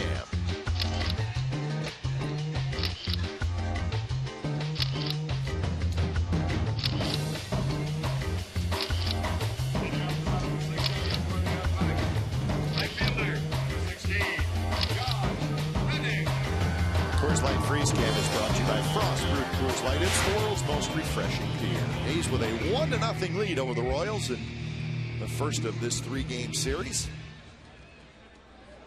Night game tomorrow night, which we will have for you here on Comcast Sportsnet California. A day game on Wednesday. And that will be a radio only on Wednesday.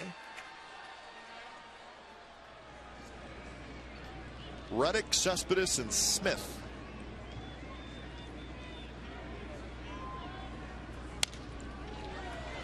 Changeup popped up right in the middle of the diamond. It's going to be Alcides Escobar who makes the catch. 1 out here in the bottom of the 6th. We'd just like to see some more offense from the A's to support Tommy Malone, and maybe Cespedes can continue his hot bat,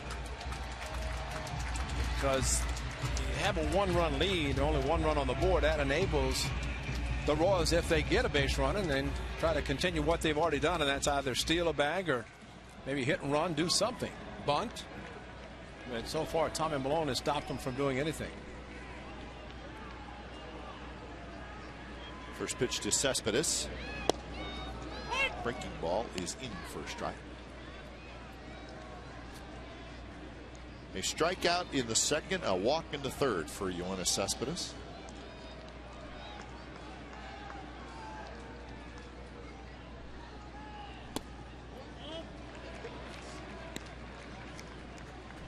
Mendoza, outside of that second inning when the A's got the run and he walked a couple, gave up a couple of hits, he's pitched very well.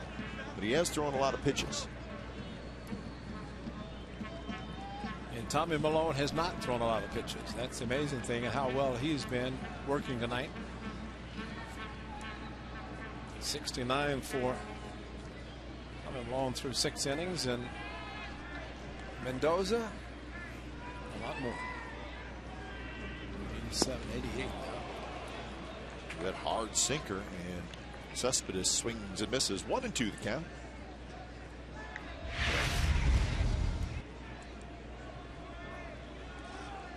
Well, the movement, there's no doubt that's a pitch that's helping Mendoza, fooling Cespedes tonight. He's taken some of the pitches down on the zone, but that's a good one to take, especially since it bounced.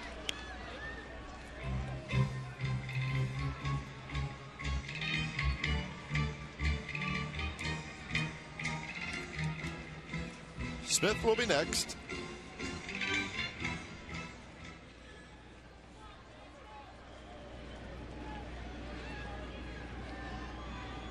Mendoza steps back onto the rubber, and he is ready.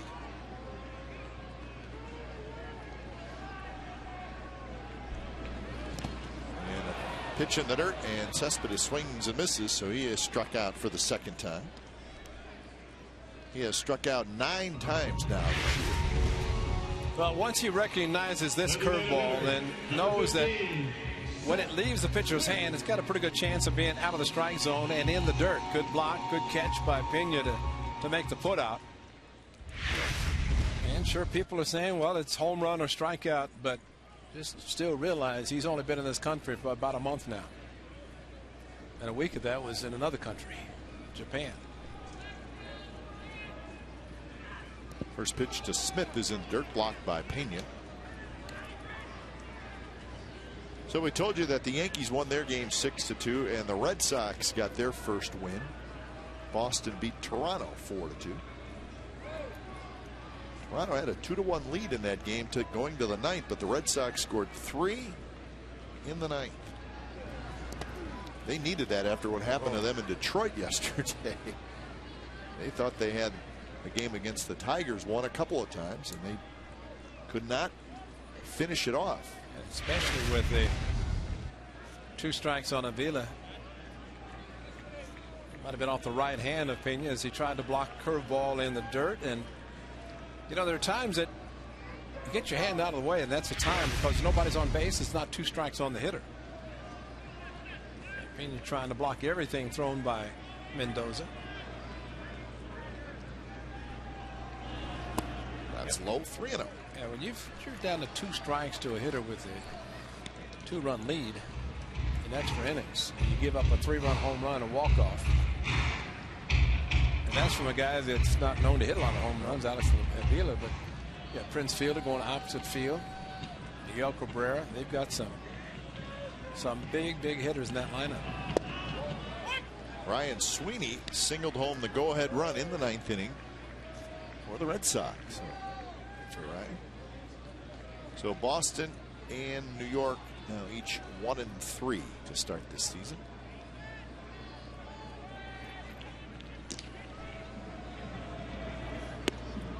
Off-speed pitch is a bit high, and there's the walk to Seth Smith.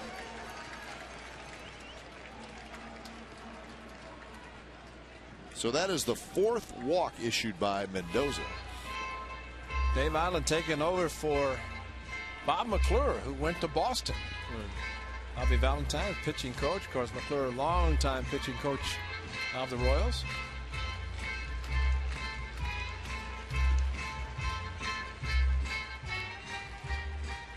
Lefty Tim Collins starts to warm up.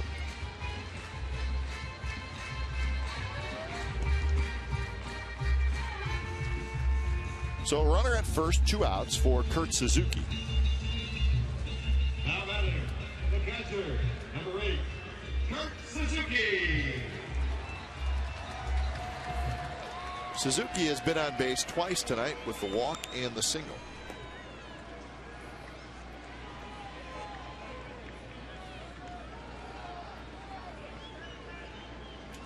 Kurt looking to have a better year than he's had the last couple of years.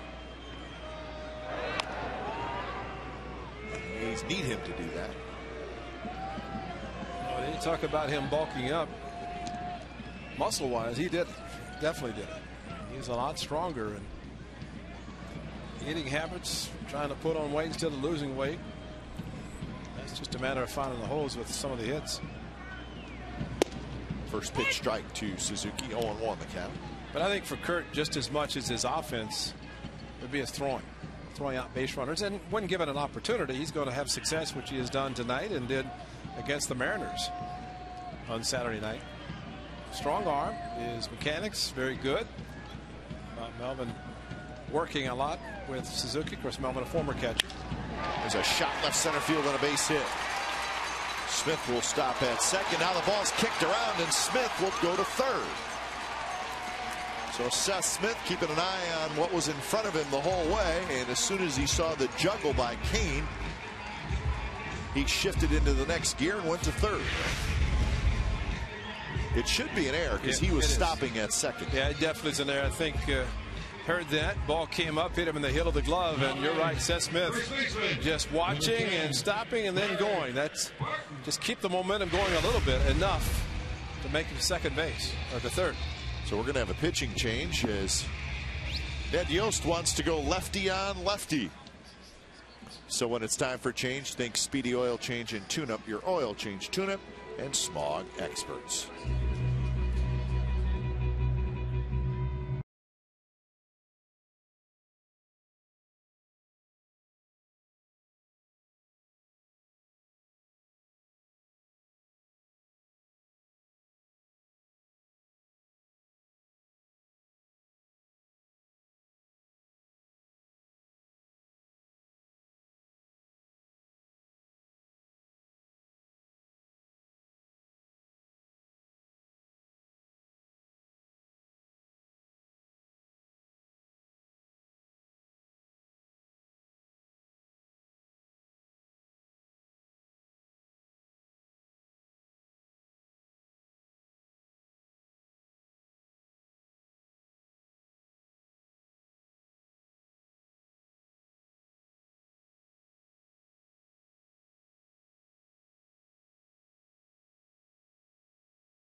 Athletics and may not be reproduced or retransmitted in any form, and the accounts and descriptions of this game may not be disseminated without the express written consent of Athletics Investment Group, LLC. Well, the A's with a two-out rally. Walk to Smith, a single by Suzuki, first and third. 2 outs. And Derek Barton is going to face the left-hander Tim Collins. So Collins, a real workhorse last year out of the bullpen in his first year in the big leagues. See, he's not a big guy, just 5'7", 165 pounds, but a little bit of a quirky delivery. There's the basic fastball, curveball, changeup, fastball, low 90s right over the top. But remember last year we talked about all the rookie pitchers. Well, yeah. Now they've got a year under the belt. Still developing into starters and the relievers. 5 2/3 for Luis Mendoza, 97 pitches, so he is not going to get a win tonight. Could get a loss. I think a lot of credit goes to the A's hitters being patient, knowing that he had the good two-seam fastball. It was working, but they didn't swing at it a lot. Strike and a late call by James Hoy. So Barton is in the hole, 1-2. This where the curveball came back with a fastball, and this is what James Hoyle missed. I mean, saw. And missed. And maybe that's why it was a late call. Timeout call. Tomorrow night we get to hear Jim Joyce. Yeah. Jim has hit first base tonight. Resting his voice. Maybe looking for some Ricola. Because you will hear Jim Joyce tomorrow night.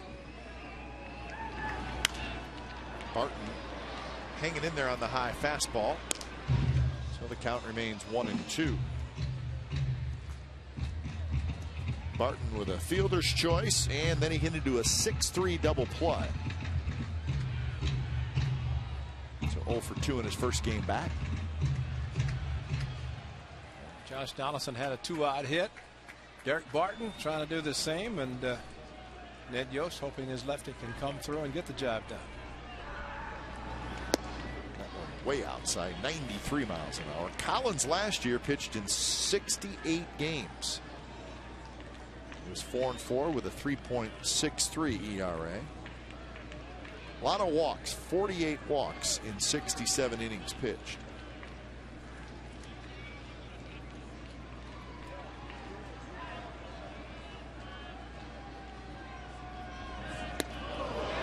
Anytime a guy gets into 60 appearances, close to 70, that's a workhorse out of the bullpen.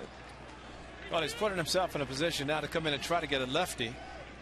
There's Donaldson, the righties in the on-deck circle, no bullpen activity. But by throwing a 2-2 curveball missing, he's really kind of saying, here comes a fastball, it's just a matter of location. And Barton had that happen after the 0-1 curveball that missed, came back with a fastball. See if he does it again, and location. Runner goes, pitches just outside, and it's a walk. Collins thought maybe he could have got the call. Now that's why the 2-2 pitch is very critical. Unless you're going to back up a 2-2 with a 3-2, same type of breaking pitch, you're really kind of telling everybody what you're going to do by messing with that critical pitch.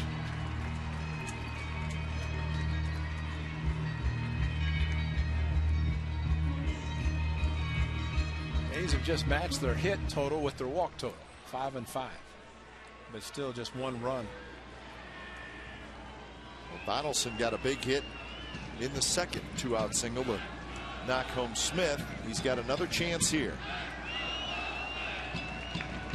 First pitch is low.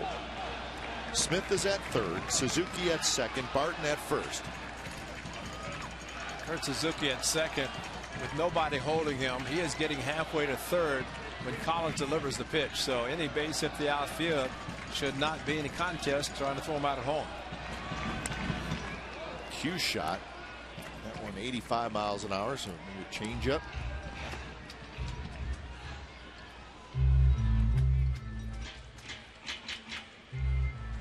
Chip Hill talking to Johnny Gomes. Guess what? Johnny is a left-hander. You know, Johnny's saying, I'm always ready.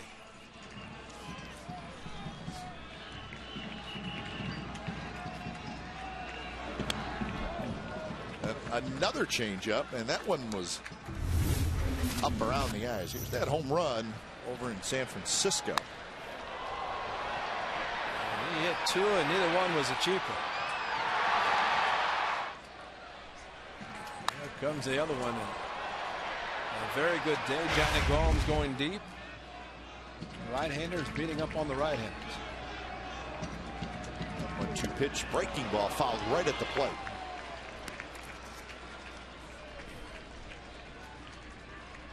Well, that's when you have to have the discipline. The leg kick, he's ready to hit. Tacked fastball, got a breaking ball, good curveball from Collins, and yet kept the bat back enough to make contact. That's the important thing.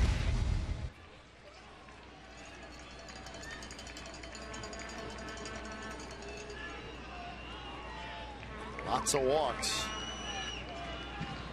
But they were young, and they think they're going to get a lot better. 2 pitch. Fastball that time, and Donaldson hangs in there. So good battle by Donaldson. But you see how it's the same approach when he got the curveball. Fouled the curve, but when he got the fastball, fouled it straight back. He was right on it, just missed it.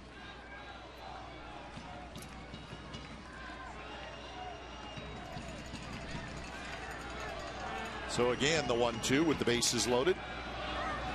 Curveball swing and a miss. So Collins saved his best breaking ball for last, and he gets Donaldson. The A's leave the bases loaded.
Round 1 matchup. Sharks and the Blues. Game 1, that'll be coming your way on Thursday at 4 p.m. It all starts with Sharks pregame live. Complete Sharks coverage every night on Sportsnet Central and CSNCalifornia.com. The home of Sharks hockey is Comcast Sportsnet. So again, that's Thursday, 4 o'clock. And that is the rest of the schedule. So game 1 on Thursday, then game 2 Saturday, and then it'll go Monday, Thursday for games 3 and 4. Those are the 2 games that'll be in San Jose. And then it goes home away home for games 5, 6, and 7 if necessary. So that's the round 1 playoff schedule for the Sharks and the St. Louis Blues. But again, it starts on Thursday, 4 o'clock in St. Louis. So good luck to the Sharks. Absolutely. They're the 7th seed this year.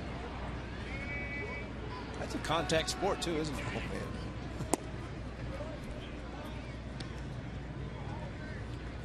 7th inning, Hosmer, Butler, Francoeur. It is the meat of the Royals lineup for Tom Malone. And he has been rolling. In fact, Royals have not had a hit since the 3rd inning. That was the Escobar double to lead off.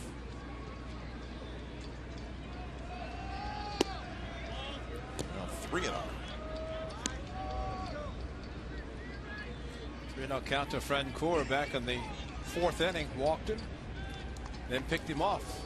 So 2 outs. This is a tough part of the batting order for the Royals. That one just missed inside. A 4-pitch walk by Malone.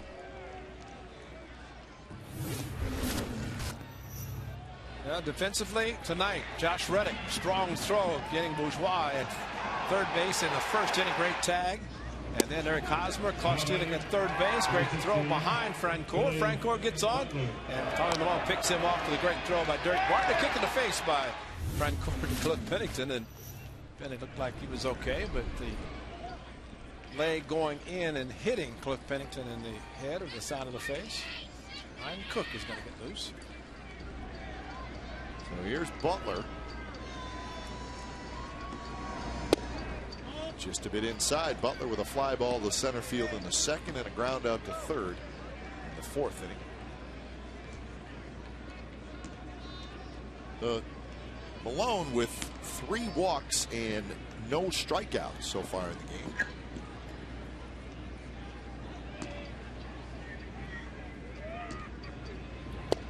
That one is a strike down around the knees. Yeah, it just goes to show you, and you talked about the numbers early about Malone's minor league career. Ryan Fuentes joins Ryan Cook, the two setup guys. But you get to major league level, and you might not walk a lot of guys in the minor league levels. Up here, though, you try to hit the corners. Try to do the same at the minor league level. You might get away with some. Pennington has the soft line drive off the bat of Butler. So that's out number 1. And I think you might find yourself getting away with a few more pitches at the minor league level. You get up here and you make a mistake, and something serious can happen. So Francoeur steps in to hit.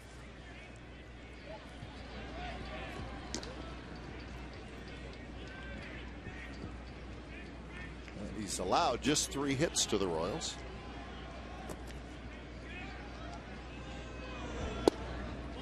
And that one missed somewhere. I don't know where. It looked like a good pitch on the inside corner.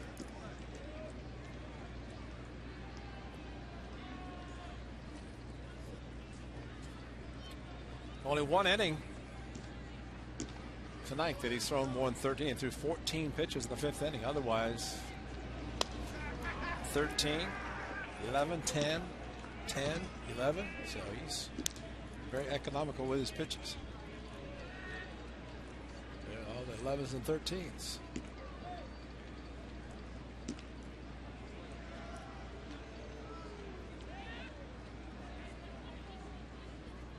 Betancourt is the on-deck hitter.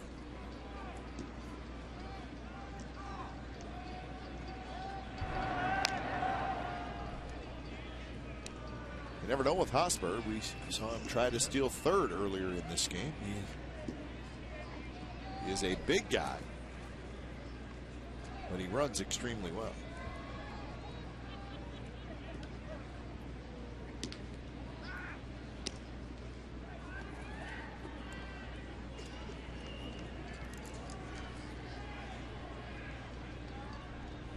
Hosmer had 11 steals last year in the big leagues.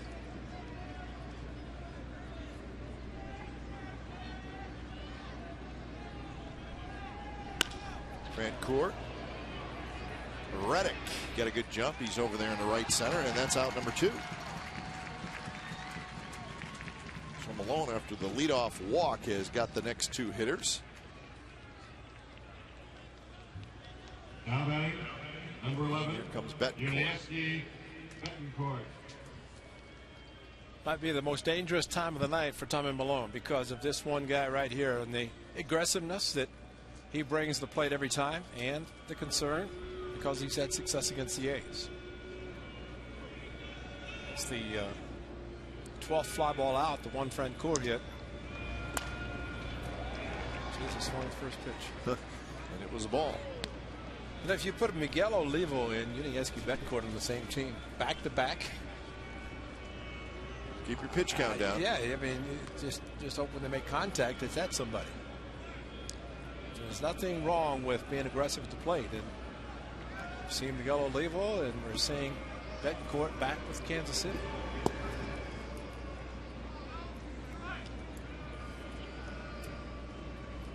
So both Cook in the bullpen and Fuentes, and they've been down there for a while now, so they are ready if needed.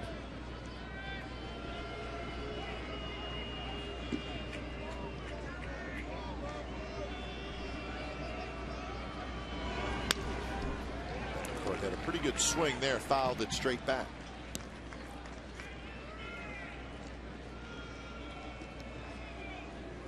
So 1-2. See a couple of pitches up in the bullpen. You have to be thinking it's batter to batter maybe for the pitcher on the mound. In the case of Malone, the starter, still pitch count's only at 82. Very good night for the left-hander if he can just finish off Betancourt. Fastball is high, so 2-2 the count. There's a switch hitter, Pena, in the on-deck circle.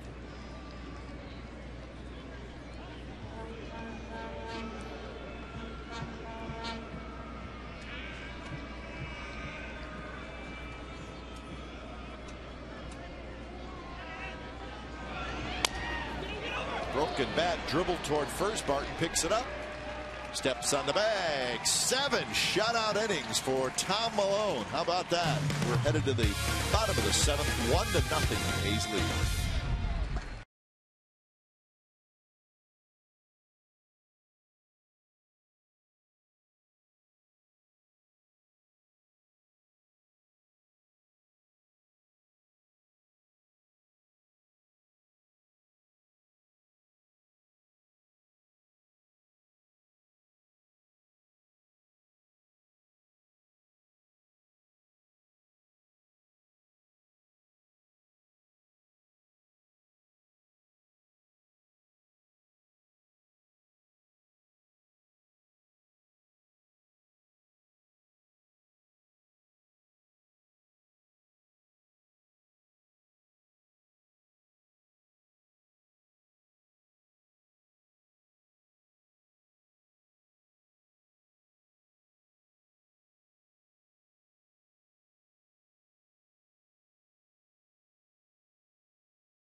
Malone. We'll see if he heads back out there. Wait on that, but he's got a 1-0 lead. As Cliff Pennington steps in to lead off the bottom of the 7th inning. I remember at the start he had in Sacramento, as mentioned, 6 perfect innings, but as Bob Melvin describes it, he's had 7 ups tonight. He's got 7 innings, which means he's gotten up in the dugout to head to the mound 7 times, and for his first start and infrequent appearances, basically, just because of the schedule the A's have had. Up the middle. Wow. I don't know if the pitcher got a piece of that one. He may have. Fans, by purchasing an A's season ticket plan, you will lock in the lowest price on tickets. A's season tickets allow you the flexibility to customize your own plan. You choose premium games when the A's take on the Giants, Red Sox, Yankees, or go for some of the season's fantastic promotional dates like our popular fireworks games. Lock in and save today. For more information, call 510-638-GO-A's or visit oaklandathletics.com/season tickets. I think that's another 163. Got a lot of balls hit by the A's up the middle, deflected by the pitcher. Top of the order in Weeks. Well, off the bat, that one looked like it had a chance to get into center field, and then you see the shortstop get over there. Well, it's always nice to know if you're an infielder, you have a ground ball pitcher. You're always prepared. Pitcher, an infielder himself. 2-0 pitch is a fastball for a strike. Let's check it out. Did Collins get a piece of it? Yes. Glove down. Just barely. It deflected it right towards Escobar, the shortstop. Of course, the mound also could have affected it. That one drove the center. Kane getting back in a hurry, and he makes the catch. Very hard hit ball by Jamal Weeks, but it's an out. 2 outs here in the 7th.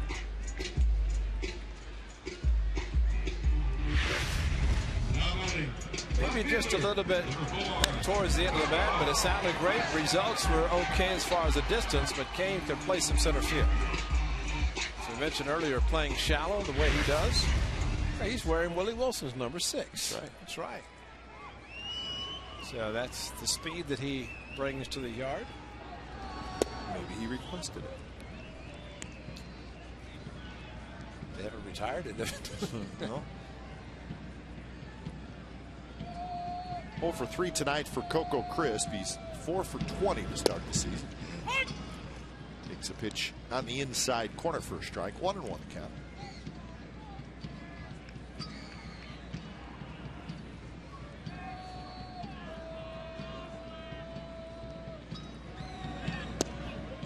Breaking ball, called a strike on the outside corner. Collins throws one of those pitches that is a curveball, but it's like the old-fashioned drop right over the top, and it drops off the table. Excellent break, especially backdoor, throwing it outside to the right-handed hitter. Be a tough play. Coco with his speed is going to beat it out.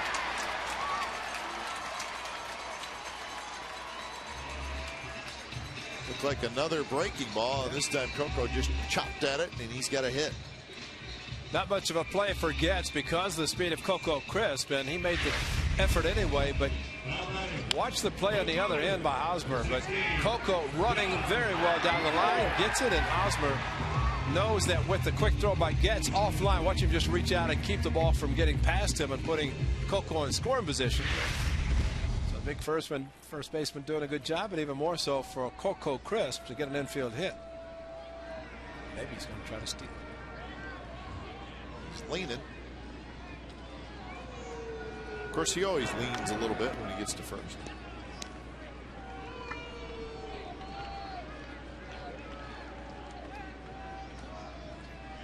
Coco has not attempted a steal just yet.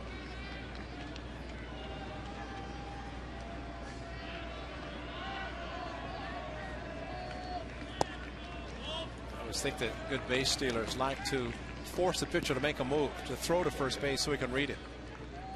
And then at times the pitcher says, I'm not going to give you the chance. I'm not going to throw over.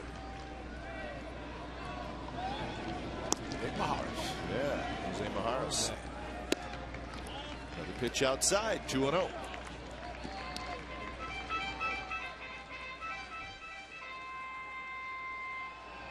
Tied for the league lead last year was Coco Crisp.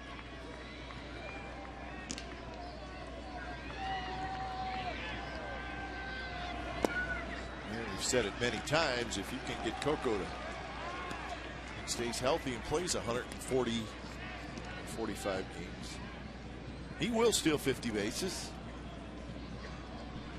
because he's a good hitter and a very good base stealer. Right now, it might be distracting Collins a point. He can't throw a strike. It's 3 in a row out of the strike zone. Josh Reddick, of course, all this time giving Maharis, but he's another lefty, and Cespedes is the right-hander in the on-deck circle.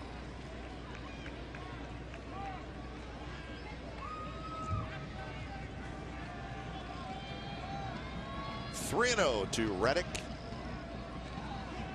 Coco runs on 3-0. The pitch is a strike. The throw is a bit late, and Coco Crisp has his first steal of 2012. So now Reddick has a chance to knock him in. Pretty good pitch to throw by Pena, but the high leg kick by Collins. Coco going on first move. And really, if you think about it on 3-0, it's a pitch from a catcher standpoint. Pretty good pitch to throw because it's going to be a fastball, a four-seam fastball as it was. Reddick reaches for it, slams his bat down on the ground, and he breaks his bat. And that's how the inning ends. So Coco Crisp with a single, stolen base. He is stranded, and we're going to the 8th. 1-0 A's.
Is brought to you by Jack in the Box. Love bacon? Then try the new BLT cheeseburger combo right now at Jack in the Box for just $4.99 plus tax.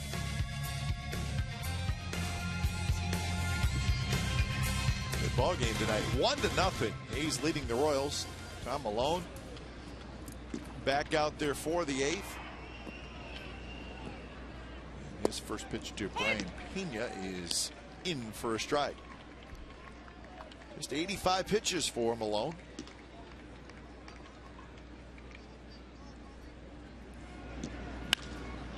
That one poked toward left, but Coco got a good jump and he makes the catch. So 1 out here in the 8th inning. If you listen to Mike, that was going to be a base hit, huh? Well, you said if you listen to Mike. Now batting, number 2, Alcides. So here's Alcides Escobar. You know, Coco, give him a lot of credit moving from center field where he played exceptionally well to left field, but still getting good jumps on balls hit to left field. And That looked like a ball that was off the end of the bat, in my opinion. Might be a base hit, but Coco's jump, because he went on the first move, did not break back forward, and made a nice running play. 1-0 to Escobar, who has a double and a pop out to short. Angels won their game today 5-1 in Minnesota. That was the Twins home opener, and it did not go well. Angels won 5-1. C.J. Wilson, his first start for the Angels, and he got the win. He went 7 innings, gave up just 1 run. The only run for the Twins was a Josh Willingham home run. The Twins, after just a full disaster last year, have started this season 0-4.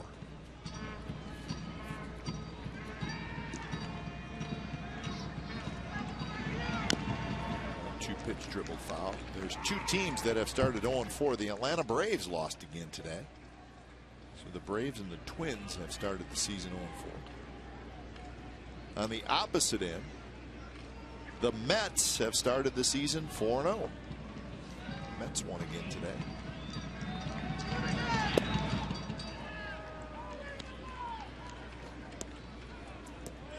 See, it was the Red Sox, the Yankees, the Giants, and the Braves. Started 0-3. Huh?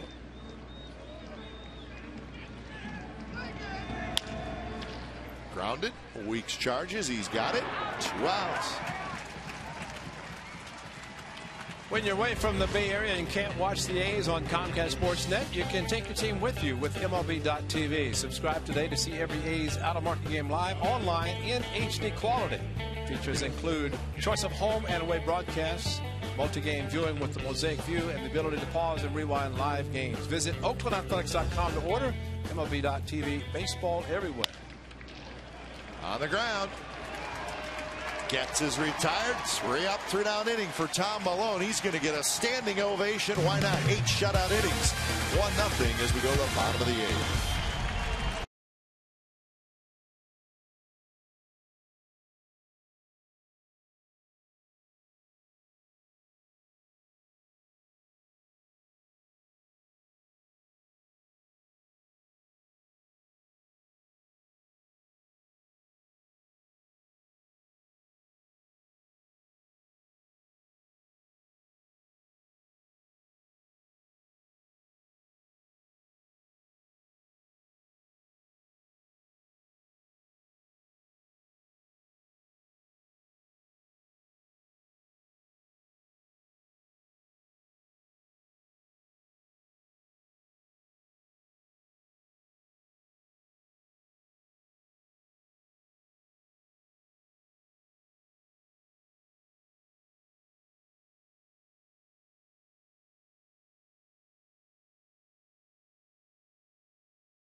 Toyota dealers. The only run in the game, a 2-out RBI single by Josh Donaldson.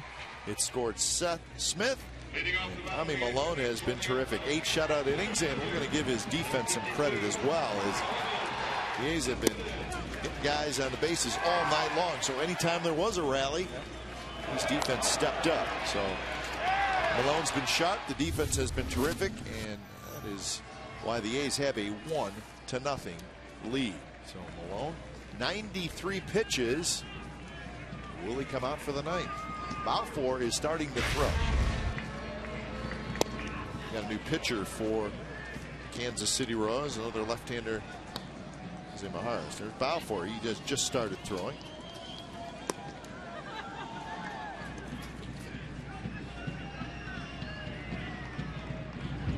Cespedes takes inside to count 1-1. So when it's time for change, think Speedy Oil Change and Tune-Up, your oil change tune-up and smog experts. There is the lefty Maharis. Joey Devine just announced he's got elbow surgery tomorrow. Dr. Andrews. Joey saw him here at the opener. He said he's going to go down and see Dr. Andrews. So it's too bad. Joey's gone through a lot. A couple of years removed from Tommy John, and so back into the elbow.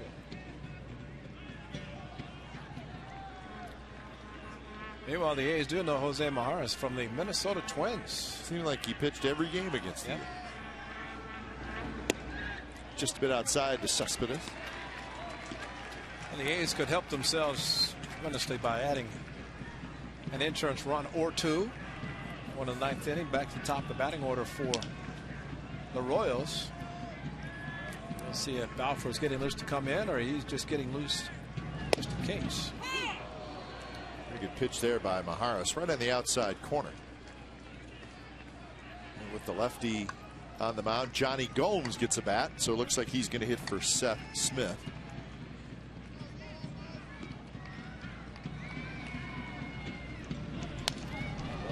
That one out over the plate. Cespedes fouled it straight back. I think tonight, and watching the Royals, Brian Pena call the game, a lot of off-speed pitches, regardless who's pitching, Mendoza, Collins, or now Maharis. And even on 3-2, he's already seen one off-speed pitch. Will he see another one? That one bounced toward the hole at short. Escobar guns it across, and they just get the very fast Yoenis Cespedes. Man, can he run. Well, wow. you put him on the left side, that's a base hit. No question. That's the difference of being from the right side. Your attention, please. Ladies and gentlemen, for the Athletics. And you hesitate at all as an infielder. Number 31, Johnny Gomes. He's actually looking to the left to see who's going to catch it, if he's going to catch it cleanly.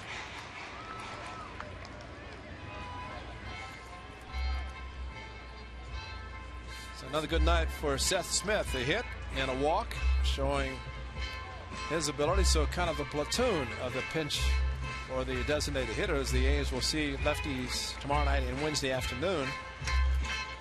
And probably see Johnny Gomes in there.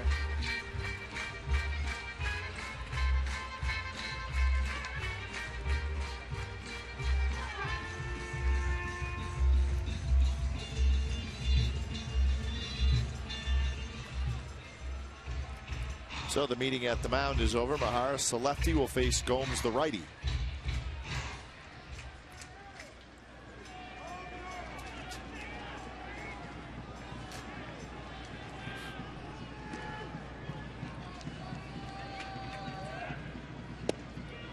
Strike called on the outside corner. In the ninth inning, it will be the top of the order for the Kansas City Royals.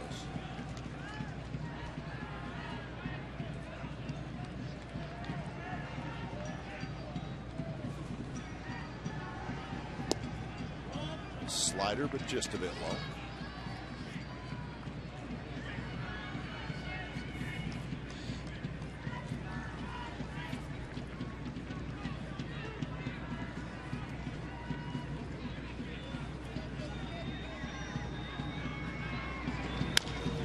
Gomes chops one, and it's just foul.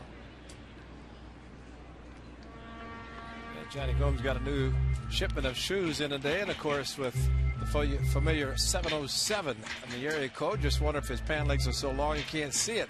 It's on the back of the shoe. Pull them up, Johnny. Patty Bloom was proud of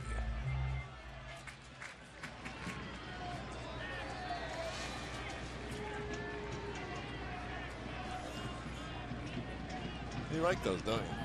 You'd look good in those babies. A little yellow on them. Yeah, but that'd be showing a 707. It's there. Strike three called on a fastball. So that's out number two here in the bottom of the eighth inning. A's fans, come to the Coliseum Sunday, April the 22nd, when the A's play the Indians. 7,500 kids will receive an A's mini license plate driven by Chevrolet. Let your kids show they're the #1 A's fans on the block. For more information and tickets, go to oaklandathletics.com/tickets.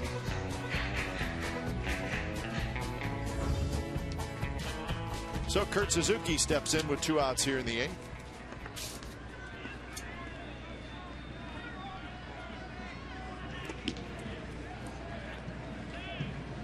Balfour loose and ready to go in the A's bullpen. Tommy Milone still in the dugout. Have we seen anybody shake his hand yet? He's looking to the right to see if anybody's going to come and tell him nice job. And that one drilled left field, coming in and diving forward is Bourgeois, but he's not going to be able to come up with it. And Kurt Suzuki's 3 for 3 with a walk. Nice ball game for Kurt.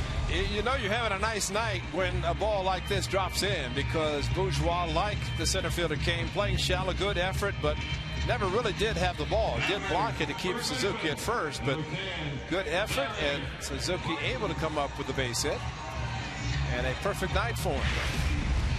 Not only hitting, but catching a shutout to this point. So Derek Barton will hit off the lefty Maharis. First pitch to Barton is a fastball high. Fielder's choice. Double play ground out and a walk for Barton in his 3 plate appearances.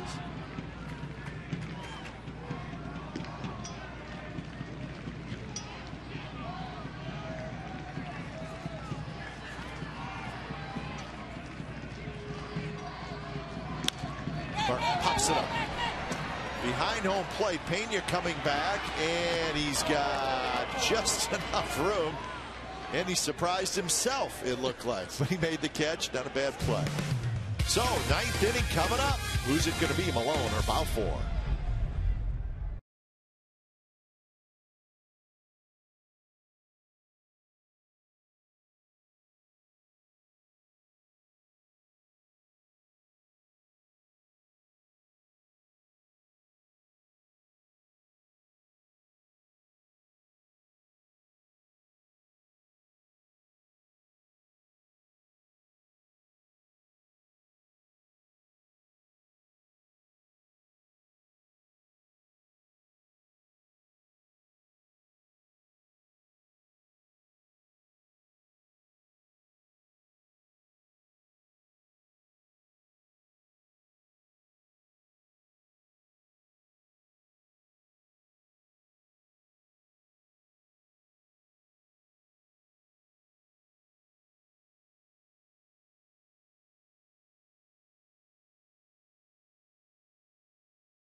Well, here we go, folks. It's the 9th inning. The A's clinging to a 1-0 lead. They've had that 1-0 lead since the bottom of the 2nd inning. Now that music should tell you who is in the game. Your attention, please. It's the closer, Grant Balfour. So Balfour is going to try to get the save for Tom Malone. So when it's time for a change, think Speedy Oil Change and Tune-Up, your oil change tune-up and smog experts. And here is Balfour, his 3rd appearance. He does have a save this year. And he is the closer. Before this year, 10 career saves. He's going to get a chance for much more than that this year. pinch hitter is Alex Gordon. Gordon hitting for Bourgeois here, leading off the ninth.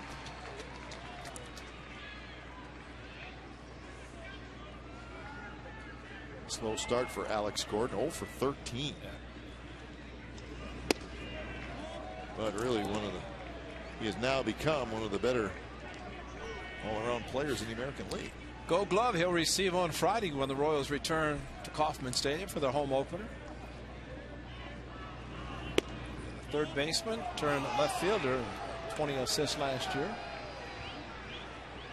And he put it all together offensively.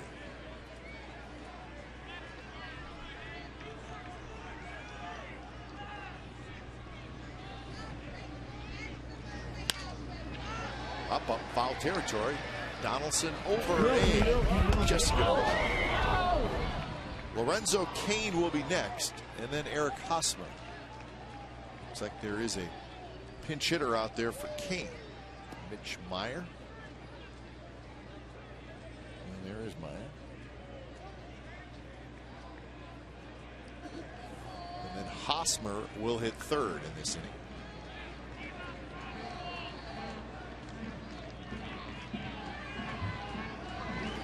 Swing and a miss. He struck him out. 1 out. Just good old country fastball right over the top and on the corner. And Gordon, if he's thinking of anything else with the fastball from Balfour, definitely didn't get it. Number 12, Mitch Meyer. So that is the first strikeout by the A's pitchers tonight. Tommy Malone went 8 shutout innings and did not strike anybody out. 13 fly ball outs, 9 ground ball outs, and a couple caught stealings.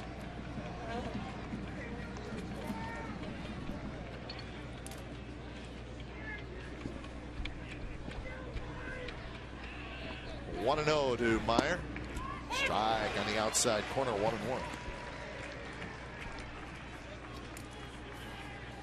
Second pitcher in Oakland history to throw 8 or more shutout innings in his A's debut. The first, Mike Norris, our good friend, who more than likely watching the game tonight.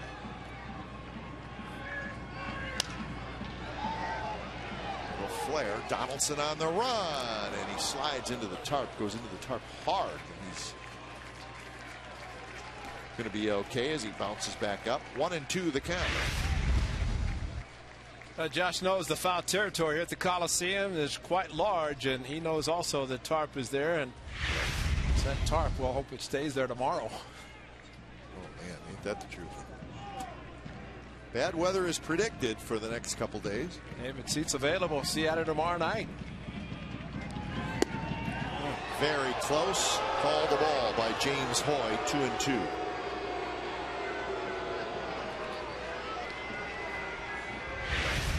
Yeah, a little bit off the plate. Not much. That one's low. 3-2. And a good location for Grant Balfour to stay to the outside part of the plate. Suzuki set up out there, and they know that Hosmer and Butler to follow. Big out here. Meyer got a fastball on the inner half that time. Had a good swing. A couple of righties. Holland Herrera throwing in case the Royals were to do something here in the ninth inning.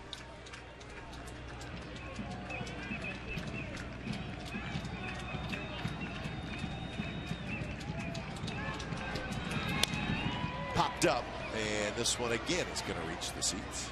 Kurt Suzuki can barely get a sign down, and he has to get in the position to catch because Balfour is not even looking for a sign. He knows the pitch he's going to throw, and he is just looking in, and Suzuki, I guess, just out of habit is putting down a sign, but he knows what it's going to be. That's the guy they'd like to face with 1 or 2 outs and nobody on base. Eric Hosmer. Leave Billy Butler in the dugout.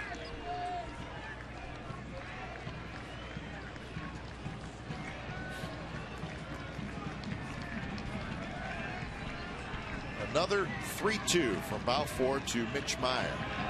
And he takes low, ball 4. So Pretty good at bat for Mitch Meyer, and he did exactly what the Royals wanted him to do, just get on base somehow.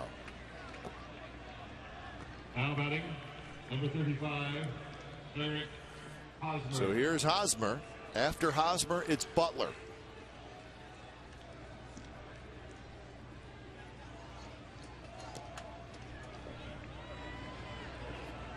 Hosmer has walked a couple times tonight and grounded out.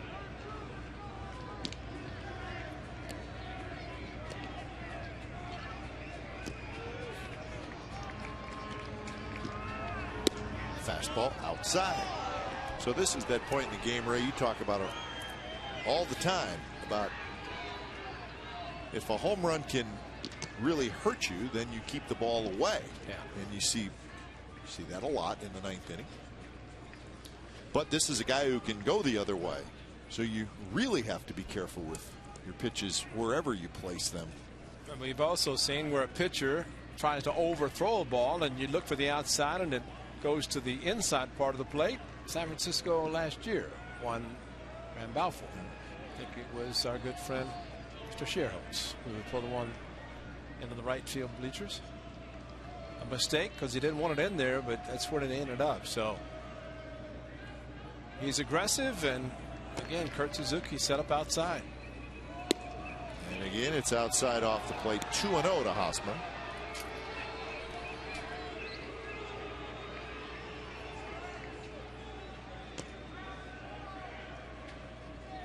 Chappelle giving those signs of really not importance, because Brett Balfour, he has somewhat of a quick move. It gets rid of the ball quickly, and with the velocity should help the catcher should Meyer decide to try to run. That's kind of what the Royals have done tonight, trying the running game, but the A's have stopped them in every effort.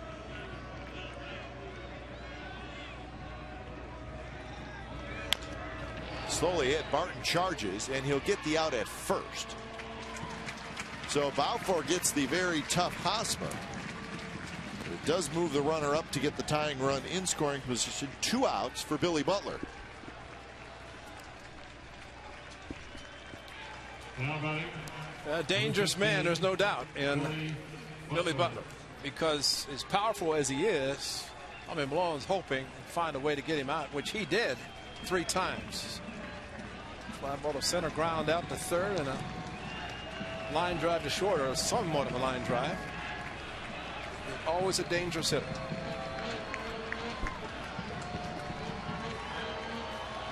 First pitch to Butler is popped up, shallow center field. Cespedes coming in, and he's got it, and that's the ball game. So Butler goes after the first pitch. Cespedes tracks it down. Malone gets the win. Balfour gets the save. The A's win it 1-0. So all kinds of pitching, but I think a huge tip of the cap goes to the A's defense tonight. That combined with Malone, and they kept the Royals off the board. So 1-0 is your final. The A's beat the Royals in the first game of the series. You've been watching Oakland A's baseball on Comcast Sportsnet, part of the NBC Sports Group. Don't go away. A's postgame live with Jim Cosmore and Shooty Babbitt starts right now.